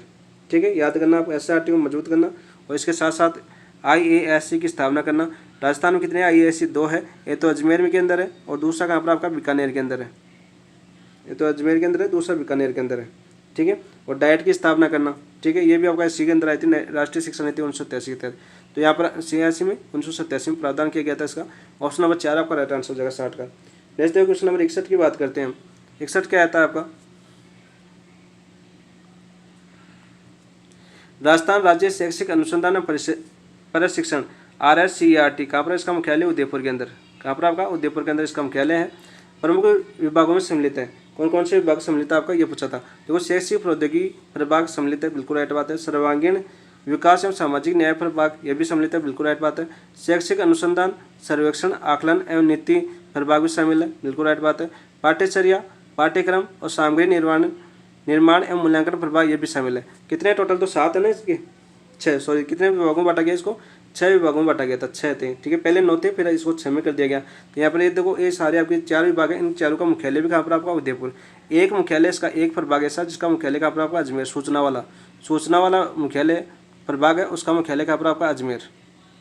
ठीक है, ये भी आपको साथ में याद करना। तो आपका आंसर तो ऑप्शन नंबर 4 आपका राइट आंसर हो जाएगा। नेक्स्ट क्वेश्चन नंबर बात करते हैं हम 62 की। तो 62 क्या आता है आपका, देखो 62 क्वेश्चन पूछा गया है, राजस्थान माध्यमिक शिक्षा बोर्ड के संदर्भ में निम्न कथनों पर ध्यानपूर्वक पढ़िए। जो आपका राजस्थान माध्यमिक बोर्ड है उसके निम्न कथनों पर ध्यानपूर्वक पढ़ते हैं। चलो, इसकी स्थापना 4 दिसंबर 1957 जयपुर में की गई थी। 4 दिसंबर 1957 में कहाँ की गई थी, आपकी जयपुर में की गई थी। तो ये तो आपका बिल्कुल सत्य कथन है। 4 दिसंबर 1957 की गई थी, कहाँ पर, जयपुर में, बिल्कुल राइट कथन है आपका, बिल्कुल सत्य है। मुदालिर आयोग 1952-53 के अनुशंसा के क्रम में इसकी स्थापना की गई थी। जो मुदालिर आयोग है उसके अनुशंसा के, जो आपका मुदालिर आयोग था 1952-53, इसके अनुशंसा क्रम में इसकी स्थापना की गई थी। तो ये भी आपका बिल्कुल राइट है। राजस्थान माध्यमिक शिक्षा विभाग के अंतर्गत ये एक अधीनस्थ संस्था है। कैसी आपकी, अधीनस्थ संस्था नहीं, स्वायत्तशासित संस्था है। कैसी संस्था आपकी, स्वायत्तशासित संस्था है, स्वायत्तशासित संस्था है, स्वायत्तशासित संस्था है, अधीनस्थ संस्था नहीं है। तो ये आपको गलत हो जाएगा। इसे 1 फरवरी 1961 को अजमेर स्थानांतरित किया गया। 1 फरवरी 1961 को अजमेर स्थानांतरित किया गया। तो ये भी आपका गलत है, ठीक है। तो चौथा भी आपका गलत हो जाएगा। तो असत्य कथन पूछा है, देखो ये पूछा असत्य कथन, तो आपका 3 और 4 असत्य है, तो ऑप्शन नंबर 3 आपका राइट आंसर हो जाएगा। 3 और 4 असत्य आपका। नेक्स्ट है क्वेश्चन नंबर 62 की बात करते हैं। 62 क्या था आपका, 62 तो हो गया। 63 की बात करते हैं हम। राजस्थान राज्य खुला विद्यालय की विशेषताएं। जो आपका राजस्थान राज्य खुला विश्वविद्यालय ROS, ये कौन सा होता है आपका, ये तो था ना, क्या होता है आपका RSOS होता है, ठीक है। इसकी स्थापना कब हुई थी आपकी, 21 मार्च 2005 को। 21 मार्च 2005 को की गई थी। कब की गई थी आपकी, 21 मार्च 2005 को, ठीक है। इसके बारे में विशेषता पूछी हमें 63 में, तो देखो कौन सी विशेषता है इसके बारे में सही है। पाठ्यक्रम की सरलता व शिक्षा की सहजता के साथ परीक्षा का लचीलापन, बिल्कुल राइट बात है, ठीक है। प्रवेश के लिए अधिकतम व न्यूनतम आयु की सीमा नहीं, अधिकतम व न्यूनतम आयु की सीमा नहीं, तो सीमा तो है, ठीक है, 14 वर्ष है, 14 वर्ष। माध्यमिक के लिए कैसे आपकी, माध्यमिक के लिए 14 वर्ष है, और आपके उच्च माध्यमिक के लिए, उच्च माध्यमिक के लिए कितने आपके पास, 15 वर्ष है। न्यूनतम आयु कितनी आपकी, 15 वर्ष। ये तो आपको याद है, तो सीमा तो ये तो आपका गलत हो जाएगा, ये इसकी विशेषता नहीं है। औपचारिक शिक्षा पद्धति विपरीत, यहाँ विषय चयन की स्वतंत्रता है, विषय का चयन बिल्कुल स्वतंत्रता है, बिल्कुल राइट बात है आपकी, ये आपका बिल्कुल सही है। अभ्यर्थी का प्रवेश 3 वर्षों तक मान्य है, तो अभ्यर्थी का प्रवेश 3 वर्षों तक मान्य नहीं है, ये आपका गलत हो जाएगा। कितने वर्षों तक मान्य है आपका, 5 वर्षों तक, 5 वर्षों तक मान्य है। तो यहाँ पर देखो क्या क्या पूछा था हमें, सही कथन। तो सही कथन कौन से हुए आपके, एक तो ए सही था, एक आपका सी सही था, तो आपका आंसर हो जाएगा ऑप्शन नंबर 3, 63 का। नेक्स्ट क्वेश्चन नंबर 64 की बात करते हैं। 64 क्या था आपका, 64 आया था आपका IASC के उद्देश्य सम्मिलित कीजिए। IASC राजस्थान में कितने आपके, 2। एक तो कहाँ पर आपका, अजमेर में, ठीक है। अजमेर के जो सेकंड ग्रेड के शिक्षक है ना, उनको कौन करवाता है, वरिष्ठ अध्यापकों प्रशिक्षण ये करवाता है IASC। और एक कौन पर आपका बीकानेर, और ये केवल बीकानेर के शिक्षकों को करवाता है। सेकंड ग्रेड के जो बीकानेर के शिक्षक है उनको कौन करवाता है, आपका IASC आपका प्रशिक्षण करवाता है। अजमेर के सेकंड ग्रेड वरिष्ठ केवल अजमेर को, अजमेर जिले के, ठीक है। इन चीज़ों को दोनों को याद करना, 2 आपके अजमेर के अंदर है, ठीक है। 64 यहाँ पर आंसर देखते हैं आपका क्या सम्मिलित है। सेवापूर्व पाठ्यक्रम प्रशिक्षण में, बिल्कुल राइट। सेवाकालीन प्रशिक्षण में, बिल्कुल राइट।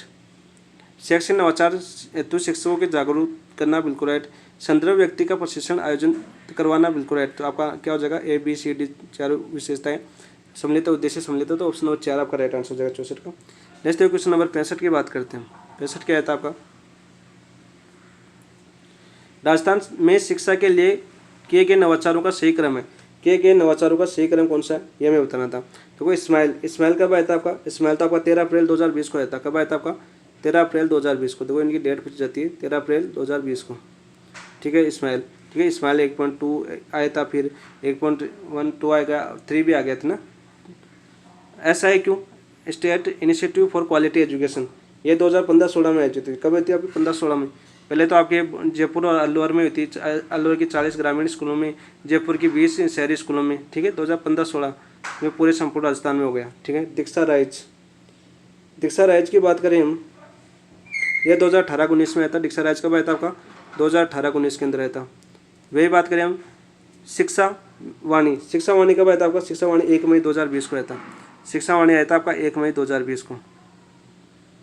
हमें क्या पूछा है, नवाचारों का सही कार्यक्रम कौन सा है। नवाचारों का सही कार्यक्रम कौन सा है, पहला हो गया आपके पास B 2015-16, फिर आपका C 2018-19, फिर A 13 अप्रैल A, फिर D आपका 1 मई 2020। तो आपका आंसर हो जाएगा ऑप्शन नंबर 2 राइट आंसर हो जाएगा। नेक्स्ट बात करते हैं हम क्वेश्चन नंबर 66 की। आदित्य L1 मिशन के बारे में निम्न कथनों पर विचार कीजिए। जो आदित्य L1 मिशन ना, तो निम्न कथनों के बारे में विचार करना है। आदित्य L1 को 2 सितंबर 2023 को PSLV C57 लॉन्च वाहन से लॉन्च किया गया। किससे किया गया आपका, PSLV C57 लॉन्च किया गया था, बिल्कुल राइट आपका, इंपॉर्टेंट आपका, ठीक है। ये पृथ्वी और सूर्य के बीच लेग्रेज पॉइंट L1 के चारों ओर एक हेलो कक्षा में चक्कर लगाएगा। किसमें लगाएगा आपका, हेलो कक्षा में चक्कर लगाएगा, बिल्कुल राइट। यह बिंदु कक्षा के करीब 15 लाख किलोमीटर दूर है, बिल्कुल राइट बात है। यह सूर्य के कोरोना और उत्सर्जन और अवम व फ्लेयर्स का अध्ययन करेगा, बिल्कुल राइट बात है। उपरोक्त कथनों सत्य कथन उपरोक्त चारों सत्य आपका, ऑप्शन नंबर 4 आपका राइट आंसर हो जाएगा। नेक्स्ट क्वेश्चन नंबर 67 की बात करते हैं हम। 67 क्या था आपका, हाल ही में किसे राष्ट्रीय मानवाधिकार आयोग के अध्यक्ष बनाया गया है। राष्ट्रीय मानव अधिकार आयोग का नया अध्यक्ष किसे बनाया गया? वी रामा सुब्रमण्यम को। ऑप्शन नंबर 1 आपका राइट आंसर हो जाएगा 67 का। नेक्स्ट देखिए क्वेश्चन नंबर 68 की बात करते हैं हम। Enlightenment a new beginning, enlightenment a new beginning पुस्तक के लेखक कौन है? एस जयशंकर, शशि थरूर, गौरी ग्रोवर या सदगुरु? तो 68 का आंसर क्या हो जाएगा आपका? सदगुरु है। इनकी पुस्तक है आपकी enlightenment a new beginning. Option number 4 आपका राइट आंसर हो जाएगा। नेक्स्ट क्वेश्चन नंबर हम बात करते हैं 69 की। 86वीं सीनियर बैडमिंटन चैंपियनशिप 2024 का महिलाओं का खिताब हरियाणा के ने किस राज्य की टीम को हराकर जीता? तो हरियाणा ने किस राज्य की टीम को हराकर जीता? कर्नाटक को, केरल को, गुजरात को, राजस्थान को? तो 69 में आपका आंसर हो जाएगा गुजरात को रहेगा। किसको रहता है आपका? गुजरात को। ऑप्शन नंबर 3 आपका राइट आंसर हो जाएगा 69 के अंदर। ठीक है। 18वीं थी आपकी, कौन सी थी आपकी? 86वीं थी ना। और कब हुई थी आपकी? इसका आयोजन बताऊँ मैं तो 18 से 24 सितंबर 2024 को हुआ था। और कहाँ पर हुआ था आपका? बेंगलुरु के अंदर, बेंगलुरु के अंदर हुआ था। ठीक है। बेंगलुरु कहाँ पर आपका? कर्नाटक। नेक्स्ट बात करते हैं हम क्वेश्चन नंबर 70 देखते हैं। 70 क्या आता है आपका? साहित्य अकादमी पुरस्कार 2024 हिंदी भाषा के लिए गगन गिल की किस कविता संग्रह को चुना गया है? गगन गिल की किस कविता संग्रह को चुना गया है 2024 के मान? तो कौन सी आपकी? 18 दिसंबर 2024 को दिया गया था पुरस्कार। कब दिया गया था आपका? 18 का भी लंबा गया ना, दिसंबर 2024 को दिया गया था। और किसको दिया गया था? देखो, कब तक पुकारूं मैं, कब तक आई बहार, कल वादी याद, राह में खड़ा राहगीर। तो किसके लिए दिया गया था ये दिया गया था आपका मैं जब तक आई बहार, मैं जब तक आई बहार। ऑप्शन नंबर 2 आपका राइट आंसर हो जाएगा 70 में। नेक्स्ट है क्वेश्चन नंबर 71 की बात करते हैं हम। हाल ही में सुपोषित माह अभियान का तीसरा चरण कब शुरू किया गया? ये आपका इंपॉर्टेंट है। सुपोषित माह अभियान है, तीसरा चरण इसका शुरू हो चुका है। कब शुरू किया गया आपका? तो 71 में आपका आंसर हो जाएगा आपका 27 दिसंबर 2024। ऑप्शन नंबर 3 आपका राइट आंसर हो जाएगा। ठीक है। और ये शुरू कब हुआ था आपकी? शुरू हुई थी आपकी, देखो आपका 29 फरवरी 2020 को, 29 फरवरी 2020 को। और कहाँ से हुई थी आपकी? कोटाबंदी से। कोटा से हुई थी आपकी, कोटाबंदी भी आ सकता है, कोटाबंदी दोनों साथ स्टार्ट हुई थी। और कोटाबंदी से हुई थी। लोकसभा अध्यक्ष कौन थे आपके? ओम बिरला। ओम बिरला ने इसकी शुरुआत की थी, ओम बिरला। ठीक है। और फिर इसका तीसरा चरण 24 आपका दूसरा हो गया आपका, तीसरा तो 27 दिसंबर 2024। दूसरा कब हुआ था आपका? दूसरा था आपका, डेट भूल गया मैं, चलो कोई नहीं। तीसरा याद रखना इसका 27 दिसंबर 2024। नेक्स्ट है क्वेश्चन नंबर 72।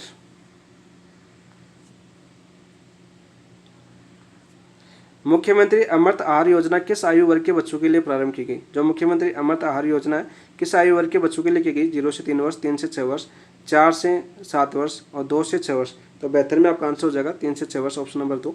नेक्स्ट है क्वेश्चन नंबर 73 की बात करते हैं हम। 73 क्या है आपका? इसरो ने हाल ही में किस देश की अपेक्स एजेंसी का प्रोबा 3 को लॉन्च किया गया? प्रोबा 3 को लॉन्च किया गया, ये हमें पूछा है। अमेरिका अंतरिक्ष एजेंसी, यूरोपीय अंतरिक्ष एजेंसी, जापान अंतरिक्ष एजेंसी, सऊदी अरब अंतरिक्ष एजेंसी? कौन सी थी आपकी? यूरोपीय अंतरिक्ष एजेंसी। ऑप्शन नंबर 2 आपका राइट आंसर हो जाएगा 73 में। नेक्स्ट क्वेश्चन नंबर 74 क्या था आपका? 16वीं विधानसभा में रिक्त 7 सीटों के लिए नवंबर 2024 में चुनाव हुए। ठीक है, संपन्न हुए। उपचुनाव के बाद राजस्थान में महिला विधायकों की संख्या कितनी हो गई? अब महिला विधायकों की संख्या कितनी हो गई थी? 21 हो गई। कितनी हो गई अपने पास? 21 हो गई। 74 में आंसर हो जाएगा आपका ऑप्शन नंबर 2 आपका राइट आंसर हो जाएगा। जिसमें मैं बता देता हूँ भाजपा कितनी है आपकी? भाजपा की 10 है। ठीक है। कांग्रेस के 9 है। कांग्रेस की कितनी आपकी? 9 महिलाएं हैं। और एक आपका RL, एक इसके आपकी निर्दलीय है, निर्दलीय, एक निर्दलीय है, निर्दलीय, एक निर्दलीय। ठीक है। ये आपकी कुल कितनी है आपकी? 21 है आपकी वर्तमान में। ये तो आपकी कितनी? 20 हुई।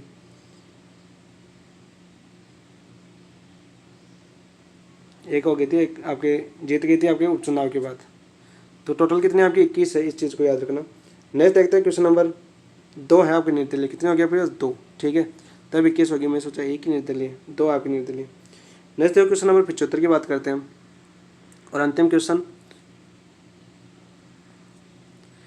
थाईलैंड में आयोजित mini golf Asian open championship, कौन सी आपका mini golf Asian open championship के सीनियर महिला टीम इवेंट में राजस्थान के किस खिलाड़ी को कांस्य पदक जीता है? रिपु पवार को, ऋचा सिंह को, अपर्णा देसाई को या सगुन मीणा को? तो किसको चुना गया आपका? यह चुना गया आपका 75वीं ऋचा सिंह को। ऑप्शन नंबर 2 आपका राइट आंसर हो जाएगा। ठीक है, राजस्थान की महिला है आपका ऋचा सिंह, इसको चुना गया आपके कांस्य पदक के लिए। तो ऑप्शन नंबर 2 आपका राइट आंसर हो जाएगा 75। ये आपका फाइनल टेस्ट 2 कंप्लीट हो चुका है, संकल्प क्लास का फाइनल टेस्ट 2 कंप्लीट हो चुका है। इसके अलावा 2 टेस्ट और बचे हैं आपके, और 2 और करेंगे हम एक एक। थोड़ा सा एनालिसिस कैसा लग रहा है आपका ये बता दो। बाकी इसको या एक एक ऐसे कलाम की तरह करवाए एक एक करके, वैसे या ऐसे PDF में बना दूँ डायरेक्ट। तो इसमें क्या होता है, थोड़ा सा लिखने में थोड़ी प्रॉब्लम होती है ना, जगह कम पड़ जाती है, थोड़ा सवाल बताने में भी थोड़ी दिक्कत आती है। ठीक है, लेकिन फिर भी मैं सोचता हूँ ज़्यादा टाइम नहीं लूँ, इसलिए मैंने डायरेक्ट PDF के थ्रू आपको बताने की कोशिश की है। बाकी मैं एक एक करूँ तो उसमें क्या था, आधी एक घंटा और लगता है, फिर आपको इस एक एक क्वेश्चन को आपको क्रॉप करना पड़ेगा, हर चीज़ को एडजस्ट करना पड़ेगा। इसलिए मैं डायरेक्ट PDF बना रहा हूँ। आपको अच्छे लग रहे होंगे, समझ में अच्छा आना चाहिए। बाकी देखो लिखावट से क्या है, आपको समझ में आ जाए ना तब अच्छी बात है। और यदि आपको पूरी चीज़ें आपके अच्छे समझ में आपके एग्जाम के लिए महत्वपूर्ण हो, इसके अलावा और क्या बेनिफिट चाहिए। ठीक है, क्वालिटी वालिटी महत्वपूर्ण नहीं निकलती, अपना कंटेंट महत्वपूर्ण निकलता है कि क्वालिटी कैसी हो, उससे क्या मतलब है, हमें तो हमारा कंटेंट मिलना चाहिए, हमें कैसा अनुभव हो रहा है, हमारे लिए एग्जाम में कितना अनुभव सही साबित होगा, वो हमारे लिए इंपॉर्टेंट करता है। ठीक है, तो कैसा लगा सोल्यूशन कमेंट में जरूर बताना। अच्छा लगा तो अपना लाइक जरूर करना, और चैनल को जिन दोस्तों ने अभी तक सब्सक्राइब नहीं किया तो चैनल को सब्सक्राइब करना, और अपने सभी दोस्तों के साथ वीडियो को शेयर जरूर करना, ताकि हम 5 से 10 जो आपके 10 फाइनल टेस्ट पेपर करेंगे उनमें सभी को अनुभव हो। थैंक यू, धन्यवाद दोस्तों।